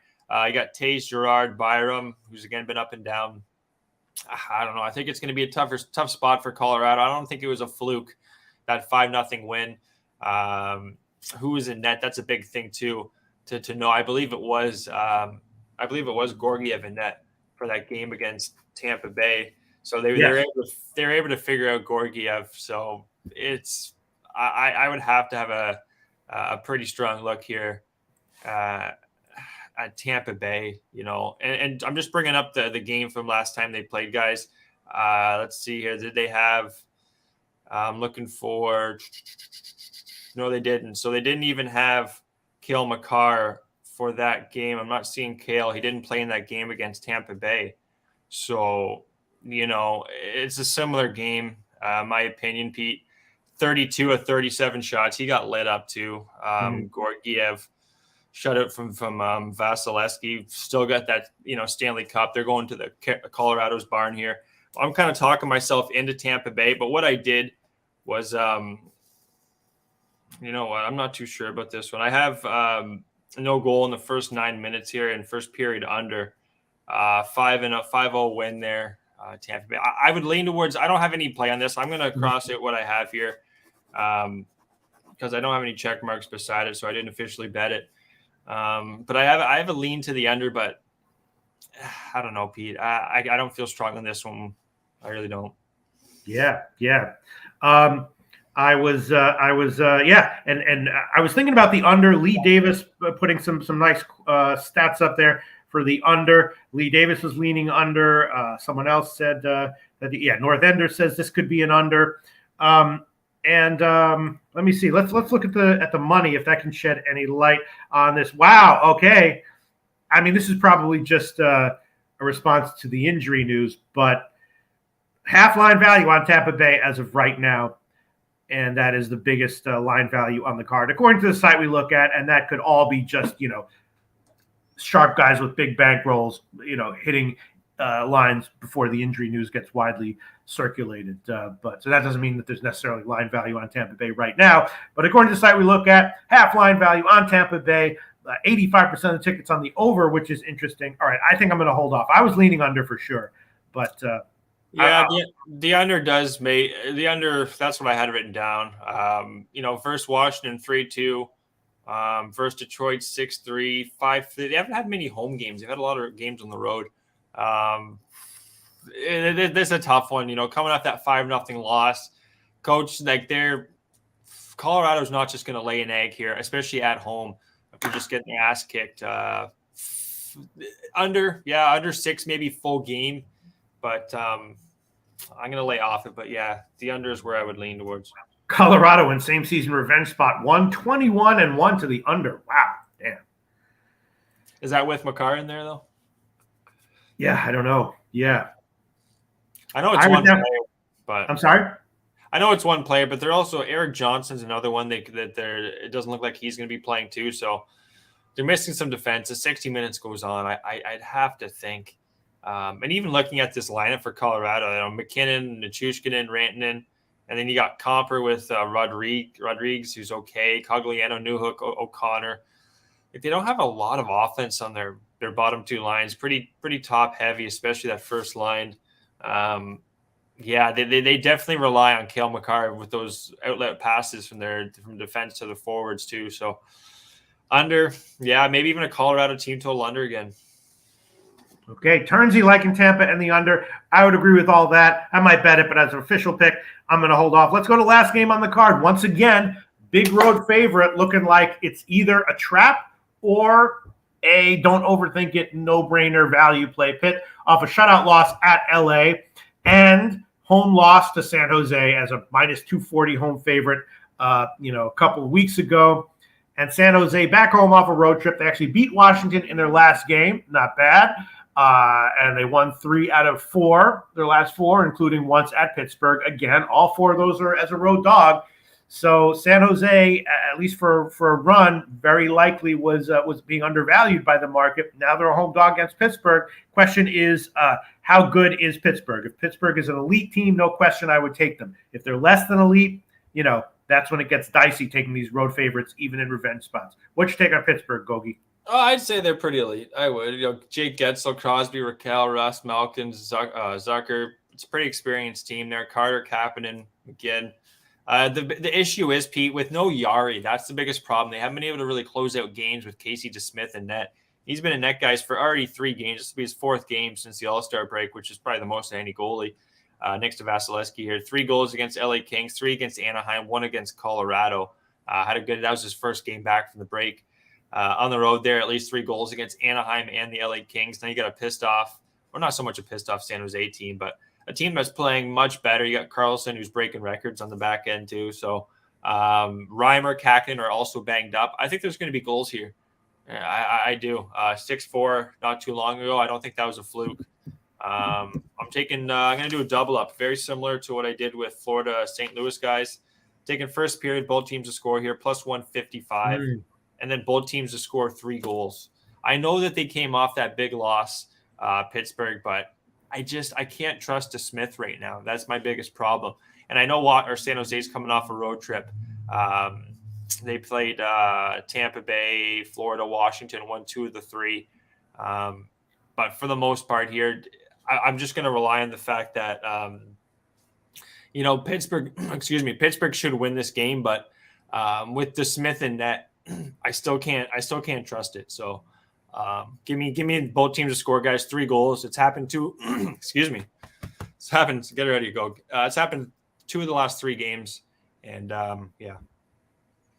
Okay, Mike M says Pitt team total over, Pitt in regulation, Pitt puck line, all in play tonight. Yeah, on the overnight line, I hit Pittsburgh -1. I did hit their team total over a little bit. And the first period line, he says Sharks stink at home. Turnsy says, why is Pitt only -143? I'm seeing a Pinnacle -155, Turnsy. I'm seeing Pittsburgh as a bigger favorite than they were on the overnight line. Overnight, I had San Jose in the about +130. Now I'm seeing them at +140. So there's been about a 10-cent move from what I'm seeing between when I capped the game overnight and what we're seeing right now. I'm seeing 150. I'm sorry. Go ahead. No, yeah, I agree. Just the fact that Pittsburgh, a bounce back spot here. Crosby was kind of made an example of in a way. They got a 10-minute misconduct for pretty much nothing. You got to think Pittsburgh's gonna be pretty pissed off here, but that's not saying San Jose can't pull their share of the weight too. Yeah. Okay. Let me see. We're looking at a lot of comments here. Rocco Rogers. I absolutely would not take Pitt here over Sharks puck line or pass. Yeah, I hear you on that. I'm going to take the first period though. I did hit it. I think that San Jose sucks at home. People are saying. I'll add that on officially. I did bet it. Penn's first period -130. Current line at Heritage. Yeah. They're going to have a bunch of home games coming up, too, because they were on a long, 2, 4, 6, 8 games on the road I have here. So they're going to have some home games coming up. I'm just trying to see what they've done coming off of a road trip there. First game back was Boston, 4-2 loss. But then again, went right back on the road. Came back, first game back off the road, 7-1 loss to Edmonton. Pittsburgh does look pretty good, but good point from the chat. The line was a little bit low, but money coming in on Pittsburgh. Pretty healthy hockey team too. Got to look towards Pittsburgh more likely than not. Turns, he says, here's how you bet this for a plus line. Crosby over 1.5 points. Yeah, I also did bet the Pittsburgh team total over. They're a good offensive team, right? Or no? No, yeah, I have no qualms with Pittsburgh. One thing though, 3 games here, the penalty kill for San Jose has been at 90%, but we didn't talk about Reimer on San Jose. It should be his first start since the 27th of January, so he hasn't played in a while. He'll have 5 goals there. Reimer's not been the same goalie as he was. Really, he's been just an average goalie his whole career, but yeah, Pittsburgh looks pretty good. Dan Kelly opening a position in DraftKings and selling January 2025 options against it in at 1050, out at 1750. Not bad. Dan Kelly looking good. All right. God, I want to add on the Pens team total over as well, because they got shut out in their last game, right? Didn't they? They did, didn't they? Yeah, they did. They did, and that's never good for an over necessarily. But the thing is, you don't have a goalie like Vasilevsky or anybody. You have Casey DeSmith. So yeah. How's Reimer as a goaltender? Very average. Very average. Right. I would say very average. Okay, I'll add it on. I'll use the Heritage line. Pens team total over 3.5 plus 100. I'll take that. And from what I'm seeing, Pete, that was the first time all year they've been shut out. Right. They've never been shut out before. So, yeah. Okay. Yeah, people are liking Crosby stuff. Wow! Shout out to the comment section. Yeah, what a great breakdown of this card. Let's review the official plays officially. I'll start, Mr. Gokster. I took Carolina first period minus 134. Under 6.5 minus 125. What the fuck game was that? I can't even remember. What the hell was that? That was the Ottawa Islander. Right. Okay, there you go. Right. Ottawa Isles. Under 6.5 minus 125. I took Ottawa team total under 2.5 plus 105. Florida St. Louis over 6.5 minus 133. Seattle team total under 2.5 plus 123. Boston Dallas first period under 1.5 minus 102. Penguins first period money line minus 130. And Penguins team total over 3.5 plus 100. I like it. Also, the Boston game is Pimp Slap play of the day on Boston, but Turnsy's favorite play of the card is on Dallas. Turnsy and Mike M going head-to-head with strong opinions. What a great card this has been. Mr. Gokster, remind us of your official plays, please. Great show, Pete. All right, we got Carolina, Washington, first period under 1.5 plus 105. I got the Islanders. We're going on 3 ways on this one. Regulation minus 105, team total over 3.5. I got Ottawa team total under 2.5, and I got a fun parlay for you. Islanders 2.5 team total over, and the Florida St. Louis third period over. That's minus 110. I also have Carolina and New Jersey in a money line parlay, guys. That's at plus 141. I got Dallas, Boston, first period under 1.5, plus 105, along with no goal. First 9 minutes, minus 110. Florida St.Louis, first period, both teams to score minus 150. Both teams to score 3 goals, along with Pittsburgh, San Jose, both teams to score 3 goals, plus 155. And for first great. period. And I got a lot of picks. Of picks. Before we get into an NBA, we have special request from MMA Locker Room. He says, Gokster, give me 3 games going over today. Mr. Gokster, the floor is yours. 3 games going over. Well, I have Florida St. Louis. Let's go with that one. Let's go with Chicago, Montreal, number 2. And let's go with the last game, Pittsburgh, San Jose, number 3. Not bad there, Mr. Gokster. What a great show. So great to see you once again, Mr. Gokster. We hope Jimmy the Bag is better as soon as possible. We hope that Die Hard MMA Podcast's mom, of course, is better as soon as possible. It's been a great show. This is what life is about, having fun, making jokes with your friends. I had a great time, Mr. Gokster. Thanks so much. Hope to see you again very soon. Thanks, guys. Be good. See you on Thursday. Okay, now the worst part of today's show is what we're about to get into right now. The NBA. I have an update for you too. Cab, unfortunately, his internet's down, so he won't be joining us for college basketball. So it might just be an NBA kind of day. Okay, but I have some looks on college basketball, and I don't know if they're good, but they're definitely not nearly. They're definitely bad. Looks. Yeah, and they're definitely not nearly as bad as I put my college basketball plays up against my NBA plays any day of the week, all day long, all week long, all year long. My NBA plays are horrible. But actually, I don't know if that's true, though. In this show, I feel like I've actually kind of done okay. I guess just because I'm so careful about it. NBA is so fucked up. We all know that. Everyone in the comment section, please help us with NBA. Trotwam couldn't make it today. And we're going to talk about the 5 games on the card. They're always interesting. And I will say this. Out of the 5 games on the card, as of right now, 2 sides have full line value, Jose Bouquett. 2 sides have full line value. I want to guess them. Yeah. In the NHL card, there was only 1 game that had maybe 33% line value. So that's interesting. We got 2 different sides out of 5 games with full line value. And we got the comment section. So I take it back. This is going to, you shouldn't talk negatively about yourself. Think positively. This is going to be a great segment, Jose Bouquett. NBA, let's start it out. Orlando, Toronto, man. The NBA is so friggin' crazy, man. Orlando, Toronto. This is not one of the games that has full line value. Thank God. Of course, the Raps are banged up, right? Coach also might be out, but Toronto is doing well with the replacement guys, right? Or with the guys who are in their lineup, and they're giving a lot of points here to Orlando, who's on a back-to-back. They won at Chicago last night, very low-scoring game. A little tough to bet against because in general they've been good ATS over the past bunch of weeks and also a strong under trender recently. But Toronto's been going over. Their current homestand, 2 ATS losses by a mile, 1 very close ATS win, and now they're a home favorite here. I was going to completely pass on this one. If you gave me a free play on it, I would probably have chucked it on the under at 221. I didn't bet this one. And we'll see what the comment section has to say about it. As far as the money is concerned, very, very tiny line value on Toronto as of right now. Everything coming in on Toronto, 70% of the tickets and almost 100% of the cash on Toronto. And most of the tickets as of right now coming in on the over. Jose Bouquett, how closely do you follow basketball? You got anything on this? I don't follow it very closely. I actively hate the NBA and betting on it. But I actually kind of lean towards the Magic here. Just first thoughts. The Raptors were a team falling apart. They kind of souped up at the trade deadline, which was kind of weird.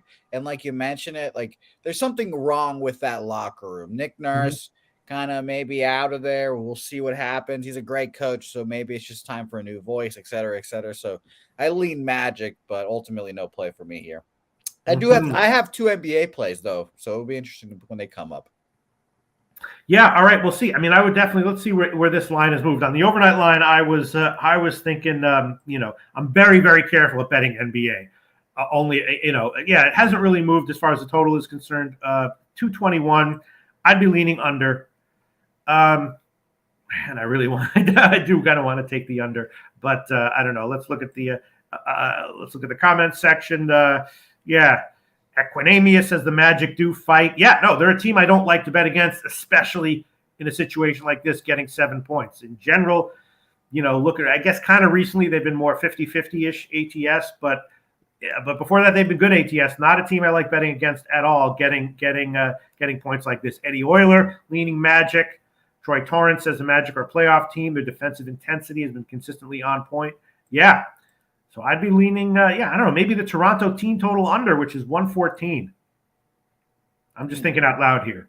No, and Mike M also mentioning that the Magic are 0-10 on the second leg of a back-to-back, while Toronto is 5-0 in the first quarter at home. So, and he also likes the trifecta over here as well. Really? Oh, look at this shit. Sammy Calmer, Magic plus 7.5 is a 2-unit play for him. Okay. And I know you love these kind of comments, Pete. Johnny Gunn saying, please take the under, Pete. Politely. I know. Politely. He didn't put anything in caps, but that's because he's an honorable man of character. He doesn't have to fucking yell all the time. Yeah, just polite. His words speak for themselves. He doesn't have to get in your face yelling. It's like understated. Please take the under. But God, yeah, I think the under is – but Mike M likes the over, right? Yeah, it looks like he might be leaning on the trifecta over first half, first quarter, full game would be my assumption. Okay, I'm going to have to pass. Johnny Gunn's really liking the under, but Mike M saying the over trifecta is in play here. All right, I'm going to pass on this one. Let's move on. Boston, Milwaukee, another fucked up game. All these games are fucked up. Boston has guys out, but they have depth and they've been doing well. 4 straight wins and covers. Now they head back on the road. Milwaukee returning from LA, 4 straight covers. Milwaukee winning, covering, going under. So hard to bet against Milwaukee. Another one of these 9-point spreads. I guess I could easily see, Boston getting their wins and covers and just not really showing up here. And even though Boston is a great team, Milwaukee still wins by double digits. Boston's deep. This one I'm not sure about. The market, as far as the money is concerned, extremely tiny line value as of right now on Milwaukee. Nothing, just very tiny. and nothing. The total for the total, it's mostly split overs and unders. I got nothing on this game. If you gave me a free play,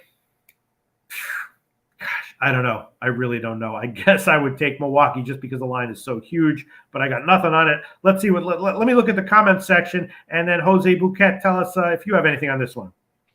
Yeah, I kind of lean Boston. Obviously Tatum and Brown aren't going to be in this game, and obviously I'm a Celtics homer, but 9, I think it'll be a closer than expected game, maybe a little bit of a backdoor cover.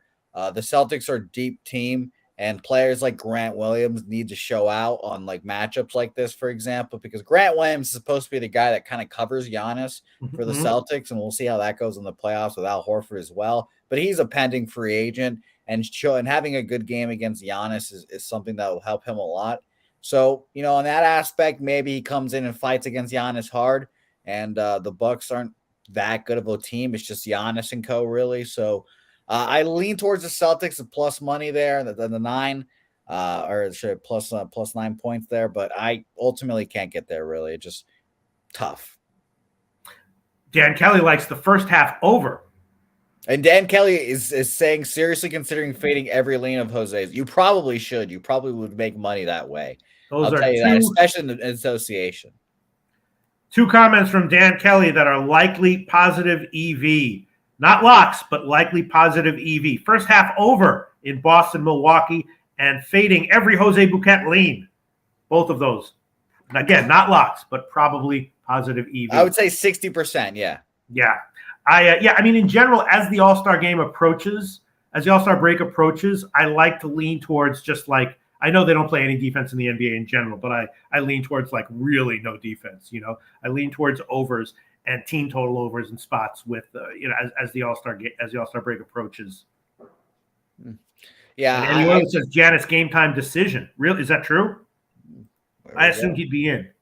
Yeah, I assume he'll be in as well. But we'll see. The association is fucked in this way. Okay. If you gave me a free play on it right now, no question about it, I would tail Dan Kelly's first half over look on Boston, Milwaukee.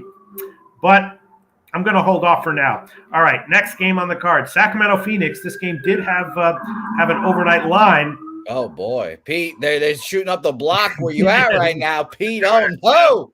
Pete, I let me guess here, Pete. I bet you this is a line value spot, and I bet you it's on the Kings. Yeah, but that's just because you're looking at the line movement, Jose Bouquett. Well, sorry, I'm not like Mr. Gokster. Is that what you were doing, or is that what? I'm not going in here blind like Mr. Gokster. I want to make my picks correctly. Not a huge move, though. When I was on the overnight line, it was 3. Now it's down to 2.5, but that is correct. According to the site, we look at full line value on Sacramento. Not a ton of action, only 25% of the tickets and 40% of the cash on Sacramento, but highly respectable money coming in on Sacramento. Full line value and way bigger bets coming in on the under. 30% of the tickets and 70% of the cash coming in on the under. And, of course, this is a wacky spot. The Kevin Durant era has begun in Phoenix. They got a couple other faces who are, getting acclimated. TJ Warren. And, and then the Kings. This is the last game before the All-Star break for the Kings. I would assume that maybe that would be a fade spot where they mail it in. But no, the market is telling us the opposite of that. 5 straight overs for Sacramento. Before that, they had a run of unders. I'm thinking maybe Sacramento and the under are great plays here, Jose Bouquett. I like Sacramento here. This is my first NBA play. Really? You want to tell us why a little bit? Sure. I'll make it official here as well for one James the Bag if you're watching. Mm-hmm. First of all, I don't think Kevin Durant goes today. I don't anticipate him going. No, he's not. He's officially out until he's definitely not. Okay, beautiful. Because they had those videos of him warming up on, those videos in the Suns facility looking nice. I was like, damn, he looks healthy as hell. But yeah, I didn't expect him to come into this game. And really, it's just like a kind of a bare bones Sun squad. They kind of stripped all their depth. Mikal Bridges was very important for them. CP3 going to guard De'Aaron Fox. I don't think he can. So I took the Kings here pretty comfortably. I got the 2.5. Unfortunately, I would love the 3. But ultimately, I just think it's an undermanned Sun squad that is, reeling or not reeling, trying to get together, trying to get meshed together after a trade deadline. No Durant. So I will be confident in saying that I think the Kings can go out there and win. Wow. So Jose Bouquett liking the Kings, and we can conclude from that Dan Kelly likes Phoenix. Yep. Interesting here. And no, I'm kidding around. He actually just said leans. He didn't say official plays. Wow, Justin McIvy loves the Suns today. Wow. I'm thinking about the under. I hate taking these friggin' NBA unders, but the under and maybe Phoenix team total under at 118. Phoenix team total under at 118. Is that maybe something we would think about? I don't associate Sacramento with defense is the thing. Obviously, I'm not an NBA head, but this Sacramento style of play just feels like run up and down the court and go at it and outscore you. So I can't wrap my head around NBA totals yet, Pete. Yeah. Wow. Full line value on Sacramento, according to the site that we look at, that is a little bit undeniable. Oh, I'm sorry. I was looking at the money line. Actually, the spread bets, 25% of the tickets and 70% of the cash on the spread. Okay. Yeah, so that does make sense. There is big cash coming in on Sacramento. Let's look one more time at the comment section, and then maybe I'll make a decision. Eddie Euler leans Suns. Let's see. Talking stonks in the chat. I want to see Lucas Ryan and Dan Kelly's stock show. Yes, and Dan Kelly clarifies. He says, no, I said leans. Yes, I know Dan Kelly. I was just buying myself a few extra seconds to Justin McIvy loves the Suns. That's going to be troubling for me. Obviously, my association bets are significantly smaller because this sport is fucked to bet. But I'll be on the Kings, and it'll be a fun game to watch for sure. Dan Kelly also liking the first half over in this one. Same reason as Boston and Milwaukee. Okay, I will probably bet Sacramento, and I will add it on as an official play right now. If it loses, that's okay. But my first thought was it was a Phoenix spot. Now looking at the action and the line movement, of course, if it closes at Phoenix -8 because of some shenanigans, then probably Phoenix wins by 20. But I will make Sacramento an official play, and you know what? I think I'll take the money line. Let me just quickly check Pinnacle here.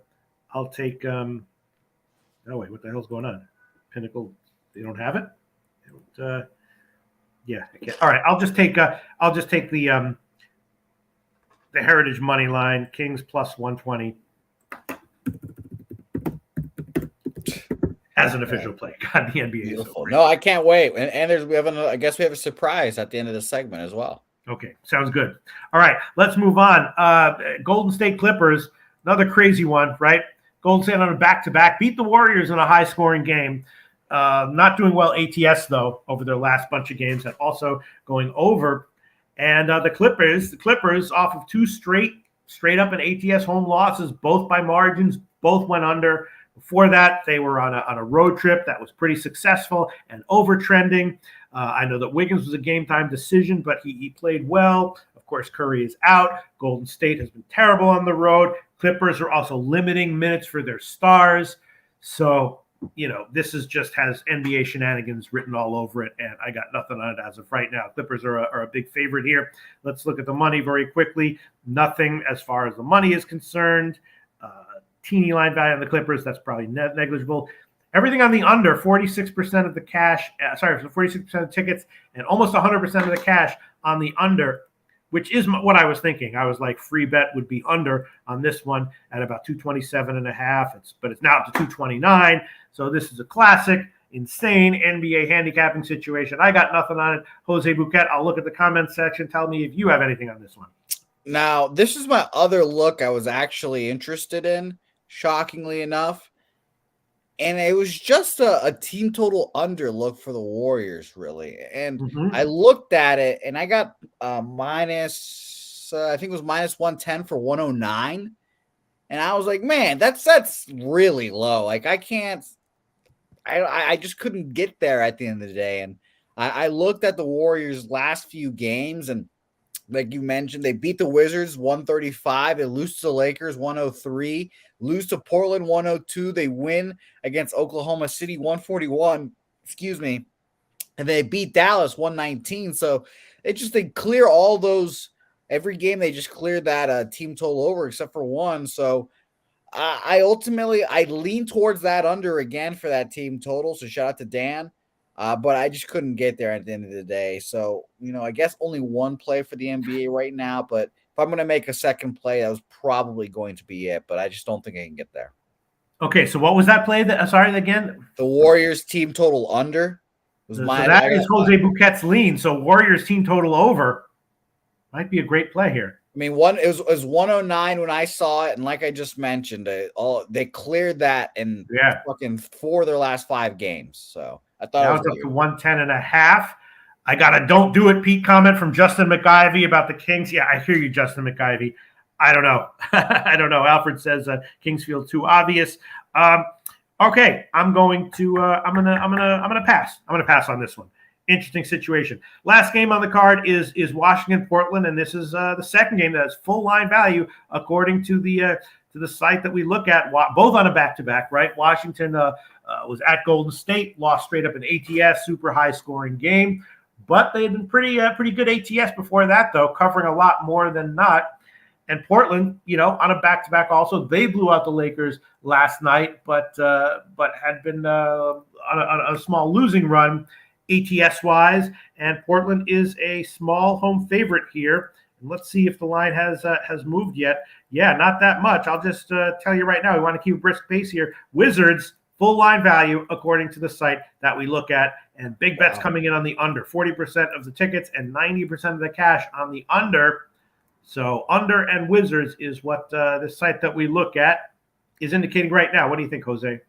Yeah, this was a stay-off game. I had nothing on this game. I saw Dame and the Trailblazers go off against the Lakers, and I admittedly did laugh as I heard that Wham and Ski, both 2 Lakers fans, made the Lakers their best bets yesterday as well. I admittedly chuckled. I won't lie.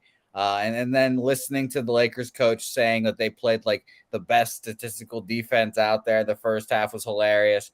Maybe I just don't think Dame goes off again, just plain and simply. So I'd lean Wizards there again. But ultimately nothing here for me. Yeah. Wow. Yeah. In the meantime, we're getting slammed here in the comment section. Dad Fed. Great comment here. A quality slam we love. How many of us are fading Jose Pete King's pick? This might be the most comfortable I've been on the opposite side of official picks here. Suns first half and full game. I hear you, Dad Fed. Quality comment right there. Please, again, if fading me brings you guys money, do it. I suck at the association, so please. DC Capra said, no, we were about to do college basketball. All right, you know what I'm going to do? This might be super stupid and just suckerish of me, but I'm going to also take Washington on the money line. These are the 2 sides with full line value. Both are dog lines. The worst I could do is split. There's no way both of them lose. So I don't know. Washington Wizards current money line is plus 130, plus 136 at Pinnacle. I will make that an official play as well. Washington money line plus 136. Hopefully one of either Sacramento or Washington wins outright, and then I win a little bit there. But I'll make that an official play as well. Yeah, I mean, Washington was a solid ATS team, and after the Lakers win, that one makes sense to me, right? After the Lakers blowout win and Washington getting blown out, probably Washington first quarter and first half are good as well. You know what I mean? Yeah, I just don't think the Trailblazers are really that good, I'll be honest. Yeah. Maybe I'll add on Washington on a first half play as well. Let me see. I don't know. Maybe that's getting too cute and forcing it a little bit, but the action's the juice here, Pete. Yeah. Let me just quickly glance to the comment section, and then we'll move on. Alfred, I like Wizards. Okay, let's see. Washington played hard. Tired legs over. AOD for Washington. They played hard. All right, that's it. Not going to get too cute. Just 2 NBA plays for me. Sacramento money line plus 120. Probably a loser right there. Daffen feels very comfortable being on the other side of it. Washington money line plus 136. Both those have full line value on the spreads according to the site we look at. And that wraps it up for NBA, Jose Bouquett. Beautiful. The NBA, always interesting. I'm on the Kings, plus 2.5. Will be a fun night. I also, by the way, I didn't say this while Gokster was around because he would have probably spat in my face, but I did, in fact, tail his Islanders and regulation play. I'm down with the bookie currently, so I would really, really appreciate this hitting. So shout out to Gokster. And I do have a college basketball play. But, Peter, back from the dead, it seems. It seems like his internet might have been revived. Let's find out if it is back alive. It's one Dabby Cab. Dabby, hello. What's up, guys? I can't guarantee you that I'm going to be here for long because it just let me back in and then said, "Oh no, fuck you again." But I'm here. I'm here for now. It's lovely to see you. Great. No, that's awesome. Yeah, Dabby Cab, hell yeah. You know we go for the jokes here, Dabby Cab, all the time. I felt that joke coming. In the meantime, by the way, for anyone who's like, well, Loshak probably will go 1-1 on those plays. The Suns seem like they are going to get a win, so it's going to be Washington that gets the win. Mike M hit us up with a stat that loves Portland in this spot, a home team trend for Portland. So who knows? Maybe I'll go 0-2. That's all right. They're both dog lines. I'll eat the 2 units of loss if that happens. Dabby Cab, great to see you, pal. Hell yeah! Glad to be here, guys. How's it been rolling? Everybody been cooking good? Sure. Good. Yeah, Pete's moving today, Cab. Yeah, I gotta move. Everything's crazy, but that's okay because life was not meant to be easy. It was meant to be hard. Sucks, Pete. Right? I'm sorry. Life was not meant to be fun. It was meant to suck. So just keep that in mind, everyone. You know what I'm saying? Yes. Pete, can I start this NBA or the college basketball segment off? Yeah, go for it. All right, beautiful. I have a play in college basketball too. This is my other play. My guy Justin McIvy put this earlier in the comments. When I saw it, I immediately bet it with my bookie. Again, I'm down with the bookie this week, so I'd really appreciate its hitting. He said 3-unit pod, copy and paste, Jose. Providence minus 103. Nasty Nate obviously likes Providence as well. So I jumped on Providence. I'm safe. I took I think it was +1, minus 110. And I hope for the best here. I don't know anything about Providence besides Nasty Nate. So I'm trusting my guys, Justin McIvy, and their coach, which is apparently good. And BJ as well. BJ also likes Providence. So Providence for me. Let's start this off. Yeah, I'll tell you. I mean, I looked at every game on the card. That one is an interesting one. Obviously, 2 ranked teams or 2 great teams or excellent teams. I passed on it as of right now, but it's interesting that you guys like it so much. Dabby Cab, what do you think? I think that I mean, it's such a tough game to cap. Looking at this one, Creighton's as hot as can possibly be right now. But I think Jose, you made a good point. I'll give you credit where credit's due when you say something. You got to give the coaching edge here to Providence, man. And in a tight game like this, and in a game that I think is going to be really close, I think coaching is something that comes out in the end that plays a big factor. So I don't disagree with the Providence look. I don't like it enough to bet it myself, though. Yeah, I mean, it definitely has live betting and or second half written all over it. Feels like I wouldn't want to take a first half over, but feels like maybe over. You might get OT, you might get end of the game shenanigans, but then again, they also might clamp down hard on each other in second half. So I don't know. Yeah, wow. So Providence, a strong play, huh? Okay. Both teams, shooting at a high clip, 46.2% for Providence, 47 for Creighton. Good at free throw line, good from deep. I mean, both these teams are just solid across the board. And they match up well also. Yeah, so I don't got a problem with Providence here, especially at home, but I'm not betting it. Chris Comatini says feels like an over. That's what I was thinking. Again, not first half. This could be easily one of those games that's intense in the first half and then goes over second half. And then Mike M saying that it's also an over spot as well. Where's that comment? I can't find it. But yeah, I think Mike M said there was an over spot. He said Providence in a 13-2 over trend today. 5-11 straight up spot. Okay. I'm worried, but I'm on it. Shout out to Nate. I don't know shit about college basketball, but I will say this. I've heard a lot of good things about Creighton, and Creighton will be a team that I will be advancing kind of deep in March Madness, so that'll be fun as well.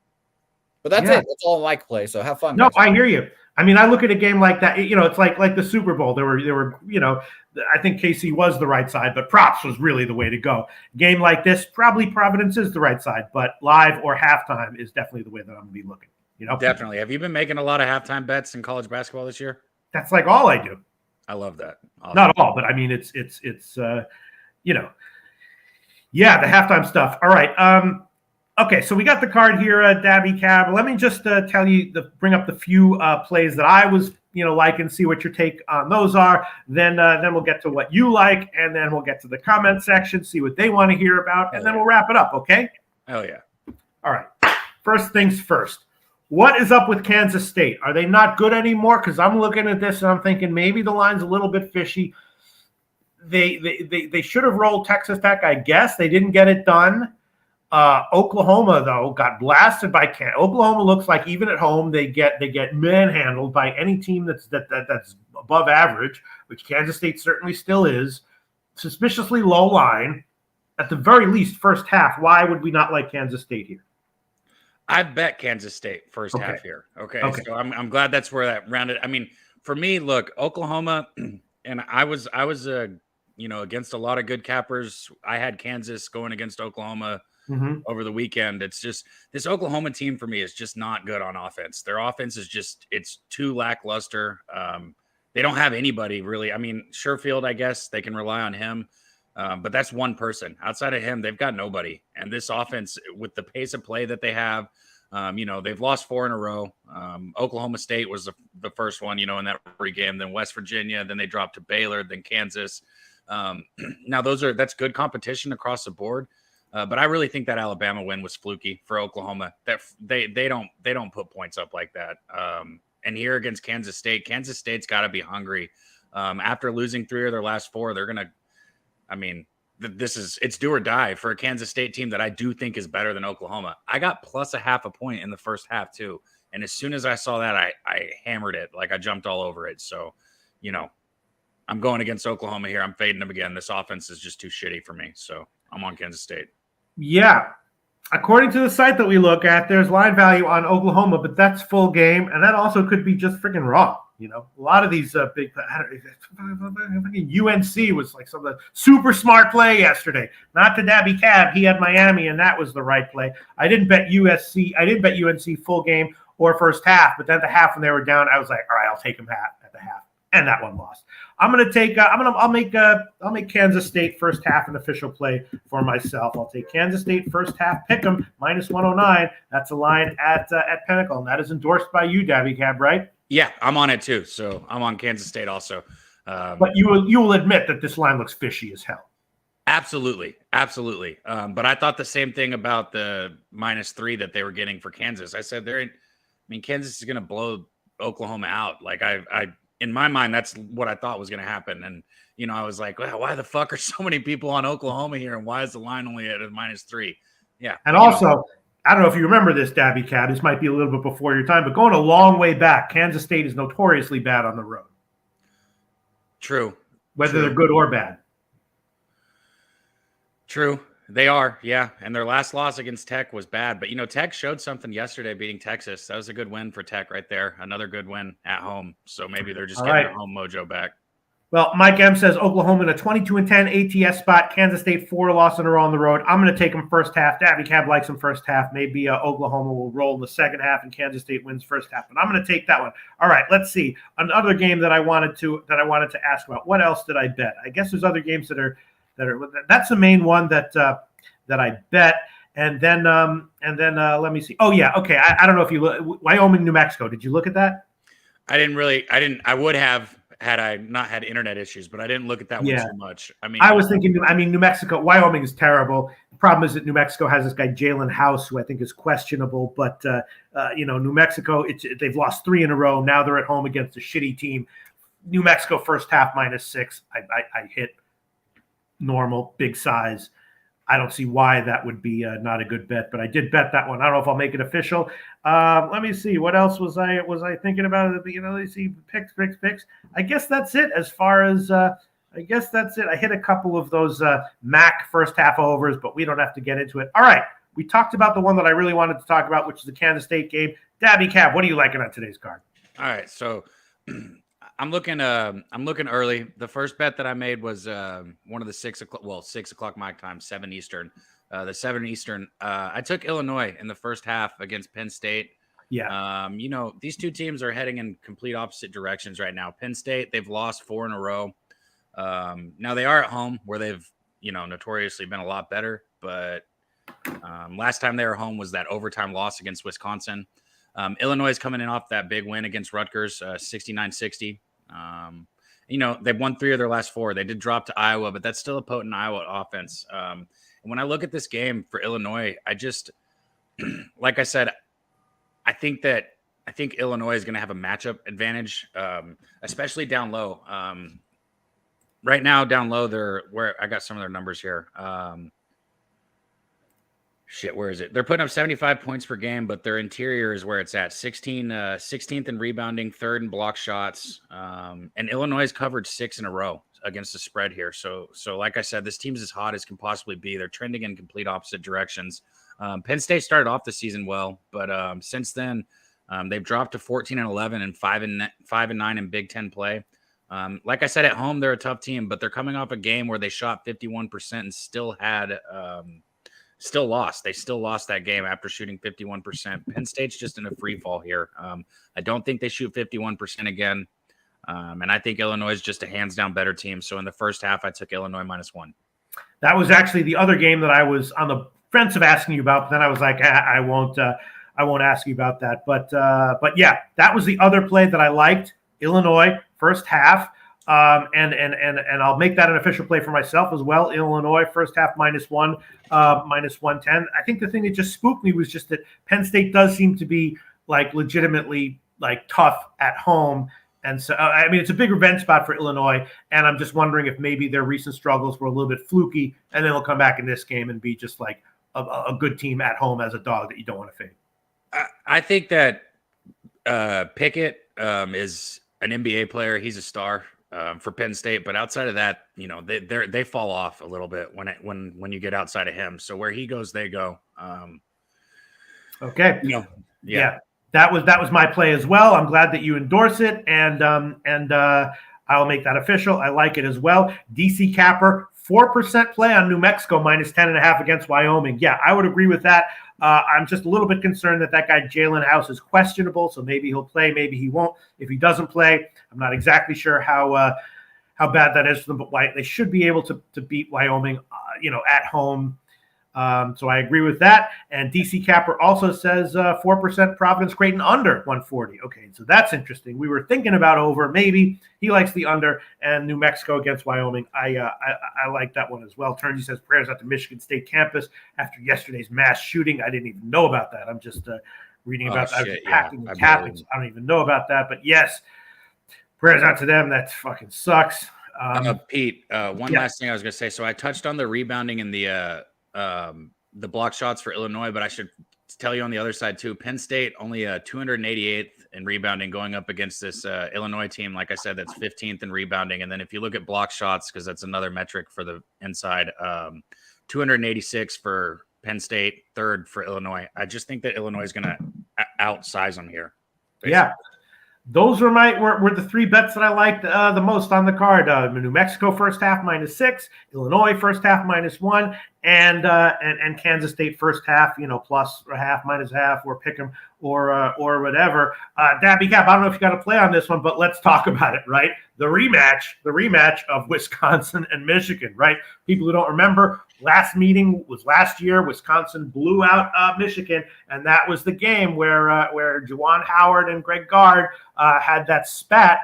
Now, since then, they have supposedly made up. And reading Gard's words, it seems like he's like, oh, it's under the rug, and Juwan Howard seems like he doesn't quite 100% believe it, but they pose for pictures together. Is this a factor here for you, or is this not matter? For me, I'm staying away from this game. This is a Wisconsin team that's been a fade their last couple games.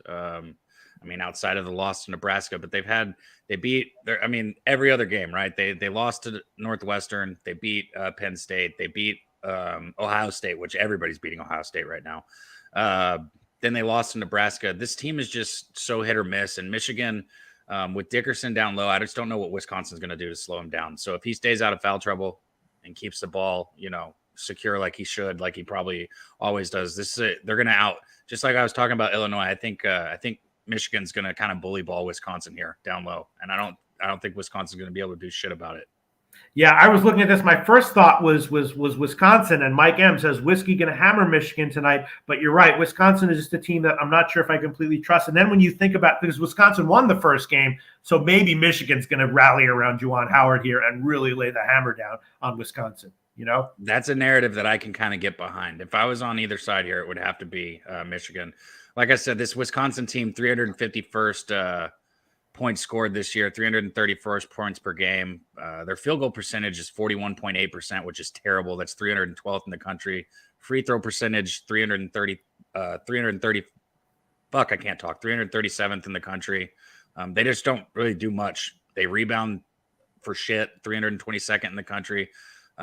Wisconsin's just not a good basketball team. Yeah, according to the site we look at, a little bit more than half line value on Michigan. So take that for what it's worth. I was thinking maybe Wisconsin, but yeah, they're not a good team. If there is any, carryover from what happened last year, it probably favors Michigan a lot. So, and half line, more than half line value on Michigan, but then again, also 3/4 line value on Oklahoma. These line values are interesting, but we definitely don't tail them blindly. What else do you like today, Gabby Cab? This one will be if our guy Dave's out there, he'd call it a square play of the day, but I don't give a fuck. Because, has it cashed for me every time this year? No, but for the most part, when I've rocked with the Jayhawks, they've been good, man. And this Oklahoma State team is just cruising, absolutely on fire right now. They've won 5 straight. Ole Miss, they beat OU, they beat TCU, they beat Tech, they beat Iowa State, and now they get Kansas, who first game this year, they played really well. Kansas won 69-67 in the first meeting. Oklahoma State here, 16-9. Coming back home here. This is a big game, but you're giving me a half a point with Kansas in the first half. I don't give a fuck. Kansas is a better basketball team. I know Oklahoma's cruising. I understand how good they are at home. Kansas is a better basketball team, and I'm only asked to lay a half a point in the first half with them, so I jumped all over it. That's another bet that I made, Pete, right there. Okay, man. If this one cashes, that I would label this. What did he call it? I forgot. If this one cashes, my label for this is a Dabby Cab special, because this is one of those games where it's like, you have a great read on this shit, because I look at what you post on Twitter and shit, and you post lines like that. It'll be like a Pac-12 version of this, like UCLA on the road against some other Pac-12 team, or whatever. It's like, of course I can see your angle. I can see the other angle. It scares you. I'm going to say off, and much more than not, your play actually winds up cashing. I mean, the first game these guys played, Oak State was a 10-point dog down to the wire, and I don't know if that result was fluky. Yeah, I think that I think that, like I said, if anything, you're asking me to lay a half a point with Kansas in the first half. I'm staying away from the full game, but in the first half, yeah, I'm down. I'll sign up with that. I mean, Kansas has been good ATS recently, but so is Oklahoma State. So again, this is a scary thing for me. I stayed off it, but if Kansas State wins the first half by 8 or something like that, classic Dabby Cab special. I've been watching you Dabby Cab. I watch your kids. I've been watching this shit. You know what I mean? For sure. And I was okay. All right, so let's see. Anything else you got for us? What else you want to highlight? That's all I've bet, but I'm cool talking about anything else. But I've only made those bets so far today. Like I said, I've been having some internet issues, so I haven't been able to even finish placing all my bets for the day, which is frustrating. Yeah, I think the LSU Georgia game is interesting a little bit. LSU, as bad as they are, I don't know. I'm staying away from that game. I'm staying away from it. But as bad as they are, catching 5.5 points here against the Bulldogs, it was tempting to me. But I'm going to have to look into that more. And then the NC State Syracuse game. I think Syracuse is a 1.5 point favorite. NC State, outside of that game against Virginia, they've won 4 of their last 5. And they've really put the hammer down on some people. And this isn't the same Syracuse team that we're used to. This isn't a Syracuse team that's going to rely solely on shooting threes, because it's not what they do. I'm tempted to take NC State plus the point in the first half, but I haven't moved on that one either. Yeah. All right. Let's actually take it like identify games. First of all, Jake Burns says revenge spot for Oklahoma State. I feel like we'll bully Kansas. And again, for what it's worth, take it with a grain of salt. But the site that we look at indicates, a little bit less than half line value on Oklahoma State as of right now. So some line value on Oklahoma State. Jake Burns is also asking about UMass and Loyola Chicago. I mean, I did look at that game. I got nothing on it as far as a bet's concerned. Did you look at that by any chance? I have not gotten a chance to look at that. No, usually I would have, but not in this situation. I haven't.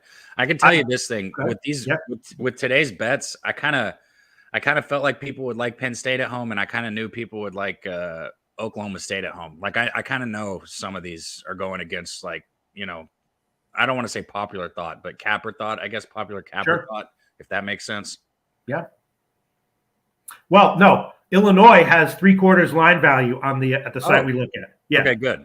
So sharp money as of right. Of course, this can flip easily, and often does. But as of right now, sharp money coming in on Illinois. Loyola Chicago, UMass. I did look at that. Nothing as far as the bet's concerned. The site that we look at, nothing. No line value any which way on that one. So that one is going to be a pass for me. Troy Torrance. How about Rutgers, Nebraska? I see a lot of good angles suggesting to take Rutgers. Yeah, I mean, I don't really know what to. It's a huge line. What do you think about Rutgers, Nebraska? I'm trying to. Has the line moved at all? Is it 12.5 still? Let me just look. Yeah, let me just refresh my my notes here. Bring it up. Where the hell is that game? It looks like it's gone up just a little bit on Rutgers. I mean, they were a double-digit favorite, still a double-digit favorite, but now it looks like it's up to like 13 or so. And Rutgers, oh, wow. I don't know. I mean, they fucking blasted Minnesota at home, but then they had a couple of not so nice losses as well recently. They got pounded by Iowa, and then Nebraska hung with Wisconsin. It was a tough game. They beat Penn State, but Nebraska just is one of these bad. You see this a lot of the time. These like double-digit dogs that nevertheless just get blown out on the road regularly. Not necessarily by elite teams, by any team with a little bit of life to them. So I did not want to take Nebraska here just because a 15-point Rutgers win could easily be in the cards, right? Yeah. I could see Rutgers releasing a little frustration too, right here on Nebraska, especially at home.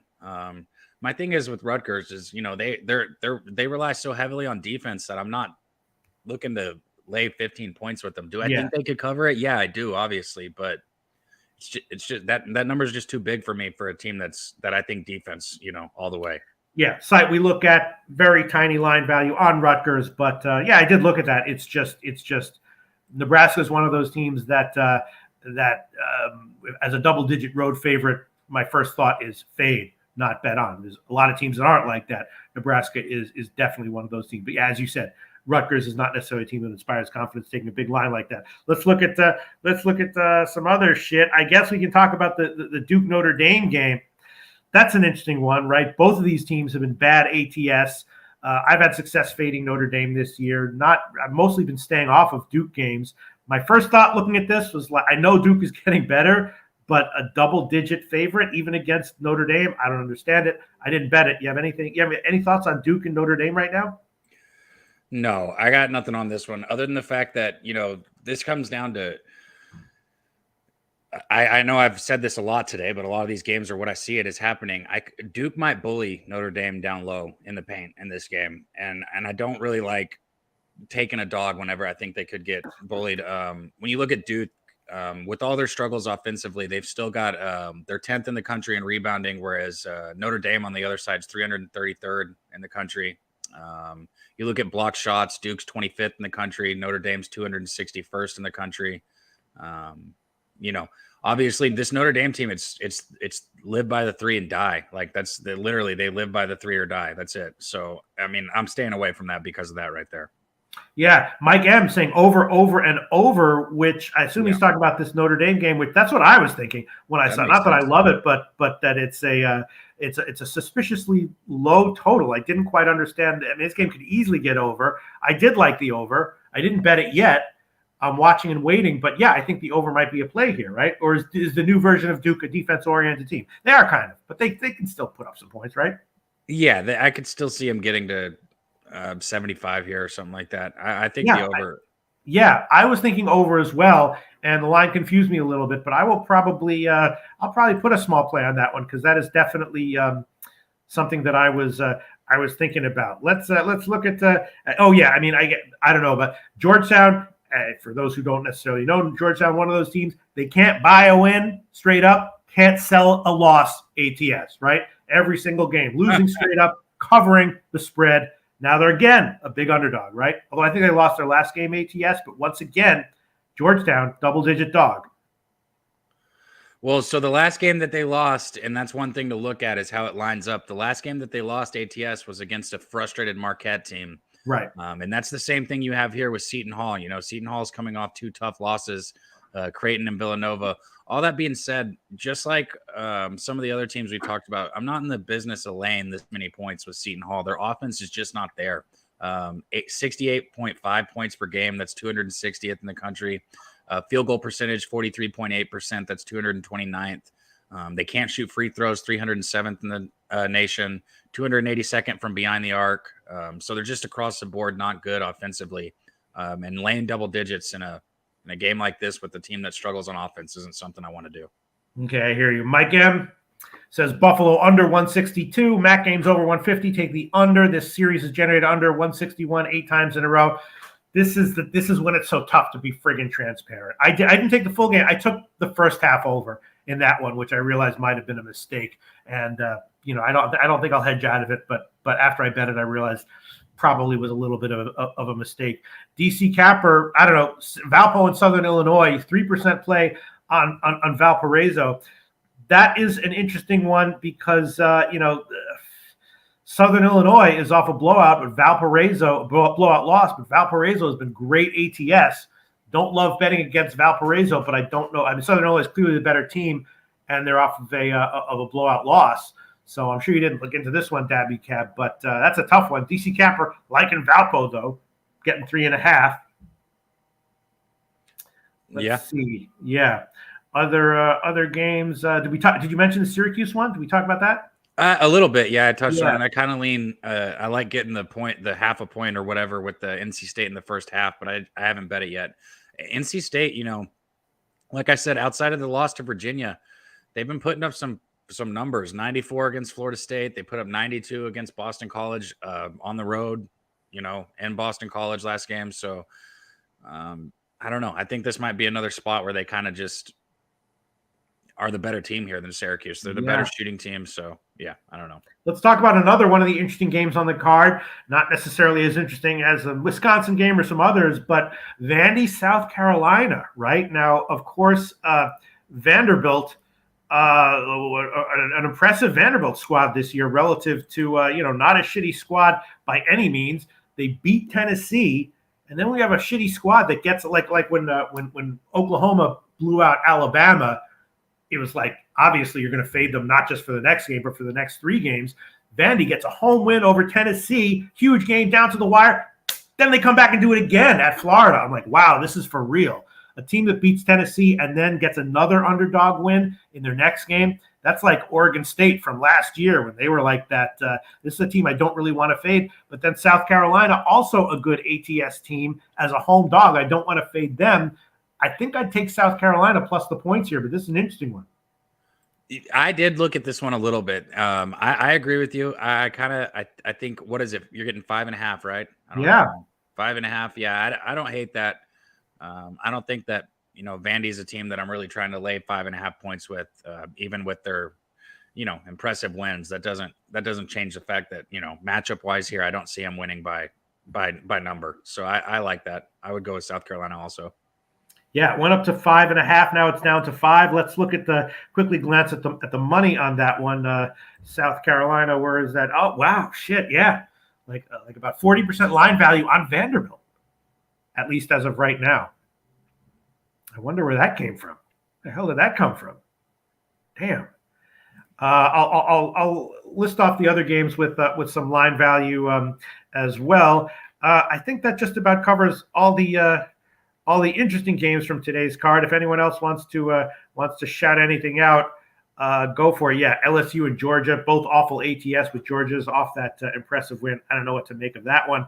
Nova Butler, I have no idea what to make of that one. About the Auburn Missouri game. Oh yeah, the Auburn Missouri game. That's so interesting. I'm like, I have no idea. I was thinking over in that one. Over or first half over. You have anything to say about that one? I lean Missouri, but I'm sure Missouri is probably a public dog right now. I don't have that, I don't have like proof of that, but I got to imagine Missouri's taking the majority of the bets right now. I mean, Auburn's just been kind of in a free fall. They've lost 4 of their last 5 games. And if you go back even further, they lost both their games against A&M. Then they lost to Alabama. The Tennessee game was good, but they lost to a West Virginia team that I don't think super highly of. I don't know. I think Missouri might be the better basketball team, and you're getting 6.5 points with them here. So that's an interesting one for me. Yeah, I can tell you that it appears that there's line value on Auburn, and it looks like, the majority of the bets are also on Auburn. It's not necessarily a public dog on Missouri, but big money and respectable money definitely coming in on Auburn as of right now. That is pretty interesting. Wow, I was thinking over on that one, but that might be a mistake as well. I mean, here's my thing: if it's going over, that means that Auburn's playing Missouri's game, and if Auburn's playing Missouri's game, I think getting 6. So I like both. I like the over and I like Missouri. Is what I guess I'm getting at. Crazy stuff here. All right, let's take one more glance at the comment section. I'll review the some of the sides that might have some line value as of right now, and then we'll wrap it up. Okay, yeah. I think we touched on everything. All right, let's glance at possible line value here. What jumps out at us as of right now? Buffalo. That's interesting. At Ohio. That's a game where I was thinking about the over. Mike M says no, take the under. Notre Dame, yes. Notre Dame, a side with good line value, according to this site which makes sense, I guess. You know what I mean? How is Duke laying double digits, right? It shouldn't be. Illinois, side with significant line value, according to the site we look at. But then again, if Duke was 8.5, I'd probably bet them. So right. But I mean, my God. Ball State, Providence, and Toledo are all looking like decent sides with line value. Georgetown with a little bit of line value, less than half, but still it's there. And then Oklahoma with 3/4 line value. Now, again, this is full game, and again, this could be just fucking wrong, and it could switch. I mean, all the time, much bigger, sharper action comes in later for sure. As of right now, Oklahoma has some line value. Michigan has about 3/4 line value. DePaul has about half line value. Butler and Bowling Green and San Jose State. Someone's asking about that. Yeah, I had San Jose State second half against Utah State in my last game. In their last game, that was a great call. UNLV, I don't know. I feel like I've gotten burned betting them when it matters. They're a team I think I'm looking to fade in general. So someone else suggested that San Jose State plus the points might have some value, and they have a little bit of value here according to the site that we look at. Was that a satisfying rundown? Yeah, Billy Friedrich likes San Jose State late +7. I would agree with that. I do too. David Edginson likes Butler. DC Capper, not swayed, likes Wisconsin, both full game and first half. Trey Torrance says, got a weird feeling Georgetown gets a straight up win here. Wow, really? But you say that Seton Hall is also in a salty spot, right? Yeah, they are. After the last two losses, especially last one against Villanova, I think Seton Hall. But like I said, man, Georgetown finds a way to cover these games outside of the Marquette game. They've covered most of them. I know they covered against UConn. Pretty sure they covered against Creighton. I know they covered against St. John's. So, like you said, they cover spreads. Yeah. All right, we can wrap this up. Once again, I made 2 official plays. Kansas State first half pick'em -109, and Illinois first half -1 -110. And I also like New Mexico first half. I'm just worried about that the guy the guard who's questionable. How much does that factor in, Dabby Cab? When you see something like that, do you assume his replacement's going to be just as good? In a game like this, I think that New Mexico's whoever steps up is still going to probably be the better player on the floor. Yeah. All right. I'll add that one on as an official play as well. New Mexico first half -108, -6, -108. New Mexico, first half, Oh, shit. -6. I'm sorry? Markel said give him Notre Dame outright. There you go. Well, I wonder what you're getting on that. I mean, shit. If any Duke team could lose, this is the Duke team. Yeah, I mean, Notre Dame is generally a pretty crappy team, but when the shots are falling, they're one of those teams that's like, oh, I thought they sucked, and now they got a 15-point road win as an 8-point dog. Where did that come from? You know what I mean? Yep. That was a pretty good segment. You want me to give you mine again real quick? Oh, yeah, go ahead. I got Illinois -1 in the first half. That was -117. I paid a little bit for it. I got Kansas -0.5 point in the first half, -110. And then I got Kansas State +0.5 point, -111. Very, very nice. And, of course, you post your shit on Twitter at DabbyCab. Yes, sir. Not a bad show, right, Jose Bouquett? Yeah, it's pretty good. Can't complain. Pretty good. All right, let's put a bow on this. Shout out to the entire comment section, and of course, let's end this with well wishes and prayers and everything for Michigan State, of course, for diehard MMA podcast mom who's in the hospital, and for Jimmy the Bag who's out sick but should be better relatively soon. Everyone, we hope everything gets great and you get better. And this show is dedicated to you.